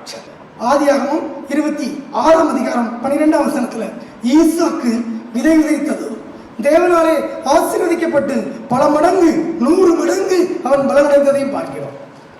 ஈசாக்கு அந்த தேசத்திலே விதை விதைத்தான். கர்த்தர் அவனை ஆசீர்வதித்ததினால் அந்த வருஷத்தில் 100 மடங்கு பலன் அடைந்தான். தேவன் எப்படிப்பட்ட ஆசீர்வாதம் கொடுக்கிறார்? ஈசாக்கு விதை விதைத்தான், அவன் 100 மடங்கு தேவன் ஆசீர்வாதம்.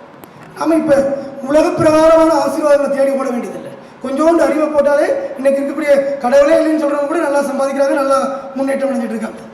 அல்லது யாராக இருந்தாலும் இன்னைக்கு காலத்தில் கொஞ்சம் அறிவை யூஸ் பண்ணி ஏதாவது பண்ணால் நிச்சயமாக வேணும். உலக பிரகார நன்மையை பற்றி நம்ம சிந்திக்க வேண்டியதில்லை இங்கே. ஏன்னா இதெல்லாம் எதுக்கு நினைச்சாங்க, நீங்கள் எங்களுக்கு 1000 ரூபா கொடுத்தீங்கன்னா உங்களுக்கு 100 மடங்காக திரும்ப ஆண்டவர் கொடுப்பாருன்னு சொல்லி வேற வசூல் வேட்டைக்கு இதை யூஸ் பண்ணிட்டு இருக்கிறாங்க. அப்படிப்பட்ட காரியம் அல்லது. இது தேவனுடைய பிள்ளைகளுடைய நாம நம்மில் ஏற்படக்கூடிய வளர்ச்சியும் சபையாக ஒரு குழுவாக நம்மில் ஏற்படக்கூடிய வளர்ச்சியும் சொல்லுங்கள். தண்ணில் தானே உள்ள நமக்குள்ளே வளரக்கூடிய வளர்ச்சி, சபையாக ஒரு குழுவாக நம்மில் ஏற்படக்கூடிய ஒரு வளர்ச்சி. இது ரெண்டுமே அதில் சுட்டி காட்டப்பட்டிருக்கு. நாம் அங்கே விதை விதைத்தோம், 100 மடங்கு பலன். இயேசு விதை விதைத்தார், அருமையான பலன் கிடைத்தது. விதையாண்டு பிள்ளையாக்கூடிய நம்மையும் விதை விதைக்கும்படி சொல்றார், அருமையான பலன் கிடைக்கும். இப்போ பாருங்க, ரொம்ப சொற்ப ஜனமாக இருக்கும். இந்த ஊழியத்தை தொடங்கும் போது ரொம்ப சொற்ப ஜனமாக, ரொம்ப அற்பமாக, ஒரு சிறு எண்ணிக்கை உள்ளவங்களா இருக்கும். இன்னைக்கு எண்ணிக்கையில் தேவன் நினைச்சிருக்காரு சத்திய ஊழியங்களை அருமையான முறை ஆசிரியச்சிருக்காரு. அதுக்காக நம்ம ஒன்றே சாதாரணமாக ஏதோ சொன்ன உள்ள வந்துட்டாங்கன்ற அர்த்தம் இல்லை. தேவனுடைய சுத்தமான கிருபை. தேவன் 100 மடங்கு ஆசீர்வதித்திருக்கிறார். அதுக்கு எக்ஸாம்பிள் தான் தேவனே முன்னின்று ஆசீர்வதிச்சு கொடுத்துருக்காரு. ஏன்னா இதுக்கு ஒரு தடையாக இருக்குது, எத்தனை தடை இருக்குது. தேவன் யாரில் புரியல, இயேசு கிறிஸ்து யாரில் இருந்து இதே மாதிரி ஏகப்பட்ட பேரியர்ஸ் எல்லாம் இருக்குது. இதெல்லாம் தாண்டி சத்திய பிரதேசத்தில் ஒருத்தர் வரணும்னா இதில் சாத்தானோட இடைஞ்சலும் உண்டு. உள்ள வந்து அது எவ்வளோ காரியங்கள் இருக்குது. அது போக உள்ள தொடர்ந்து இருக்கிறது இன்னும் கஷ்டம். இப்போ இப்படி இருக்கும்போது தேவன் ஆசீர்வதிச்சிருக்காரு அப்படின்னா, ஈசாக்கு விதை விதைத்தான் 100 மடங்கு ஆசீர்வாதம், இயேசு கிறிஸ்து விதை விதைத்தார் பாருங்க, நம்ம 100 மடங்கு அந்த ஆசீர்வாதத்தை பார்க்குறோம். இந்த நினைக்கிறத பார்க்குறோம். இதுதான் இந்த வேளாண்மை வேலை, சத்தியத்தை கொண்டு செல்லும் ஊழியம். இப்போ இவ்வளோ நம்ம பார்த்த இந்த விஷயங்கள் கிறிஸ்துவின் பாடசாலையில் நமக்கு எப்படிப்பட்டதான பாடங்கள் படித்து கொடுக்கப்படுது, என்னென்ன சப்ஜெக்ட்ஸ் எல்லாம் கொடுக்கப்படுதுன்றதை நம்ம பார்த்தோம். ஒவ்வொரு சப்ஜெக்ட்டுமே ரொம்ப முக்கியமானது. ரீடிங்காக இருக்கட்டும், ரைட்டிங்காக இருக்கட்டும், அரித்மெட்டிக் நாட்களை எண்ணுதல் சம்மந்தப்பட்டதாக இருக்கட்டும், மென்சுரேஷன்ஸ் அளவீடு செய்ய சம்மந்தப்பட்டதாக இருக்கலாம், அளந்து பார்க்க சம்மந்தமாக இருக்கலாம், ஜாமெண்ட்ரியாக இருக்கட்டும், எதுவாக இருந்தாலும் சரிதான், எதுவாக இருந்தாலும் சரிதான், எல்லாத்துலேயும் நம்ம கான்சன்ட்ரேட் பண்ணணும். எது மட்டும் எனக்கு வராது, எனக்கு அது வராதுன்னு இல்லை. நம்மளுடைய தேவனுடைய பிள்ளைகள் எல்லா பாடங்களையும் தேவன் படிக்க வைக்கிறார். என்ன பெயர்கள் தெரியாமல் சில சமயம் எழுதியிருப்போம், இந்த பாடங்களை படிச்சிருப்போம். இப்போ எல்லா விதமான பாடங்களையும் நம்ம புரிஞ்சுக்கணும்.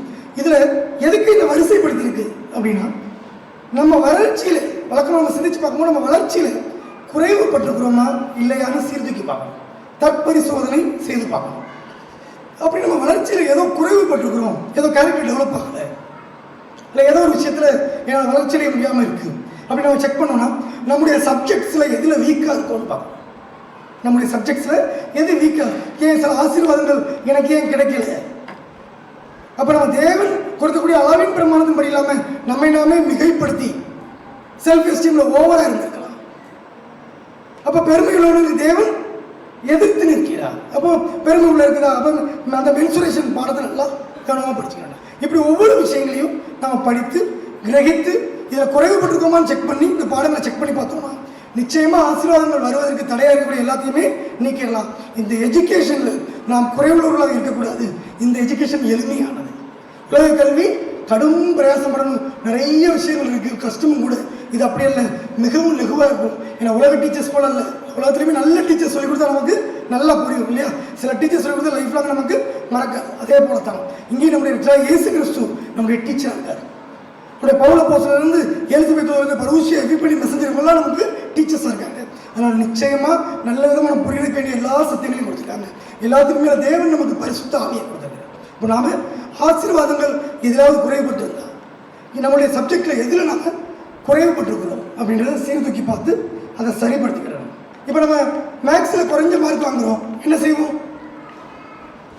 உடனே ஒரு டியூஷன் வச்சு கூடுதல் கவனத்தை வச்சு நல்லா படித்து முன்னேற்றம் அடையும் இல்லையா? அதே போல தான் எந்த பாடத்துலையாவது நம்ம குறைவுள்ளவங்களாக இருக்கிறோமா? இயேசு கிறிஸ்துவை பற்றி ஆராய்ச்சிலையோ, இப்போ சத்தியம் மேலே ஆசாசியாக படிப்பாங்க, ஆனால் இயேசுவை பற்றி ஆராய்ச்சியை விட்டுருப்பாங்க. ஆழமான விஷயத்தை படிக்கிறோம்னு சொல்லி அடிப்படை அஸ்திபாரத்தையே விட்டுருப்பாங்க. அப்போ அப்படிலாம் இருக்கும் பலகீனம் உள்ள வந்துடும். அப்போ அதை கண்டுபிடிச்சி டியூஷன் வைக்கிற மாதிரி தனித்து அதுக்கு கவனம் செலுத்தி கூடுதல் கவனம் செலுத்தினா நிச்சயமாக அதிகமான ஆசீர்வாதங்களை அடைவோம். தேவன் நாமே இந்த கிறிஸ்துவின் பாடசாலையில் நாம் இந்த பாடங்களை கற்றுக்கொள்ள உதவி செய்வதாக, அதற்கு நாம் நம்மையே அதற்கு ஒப்புக் கொடுப்போமாக. தேவன் நம்மை ஆசீர்வதித்து நிறுத்துவதாக. ஆமென். கர்த்தராகிய இயேசு கிறிஸ்துவினுடைய கிருபையும் தேவனுடைய அன்பும் பரிசுத்த ஆவியினுடைய ஐக்கியமும் உங்கள் அனைவரோடும் கூட இருப்பதாக. ஆமென்.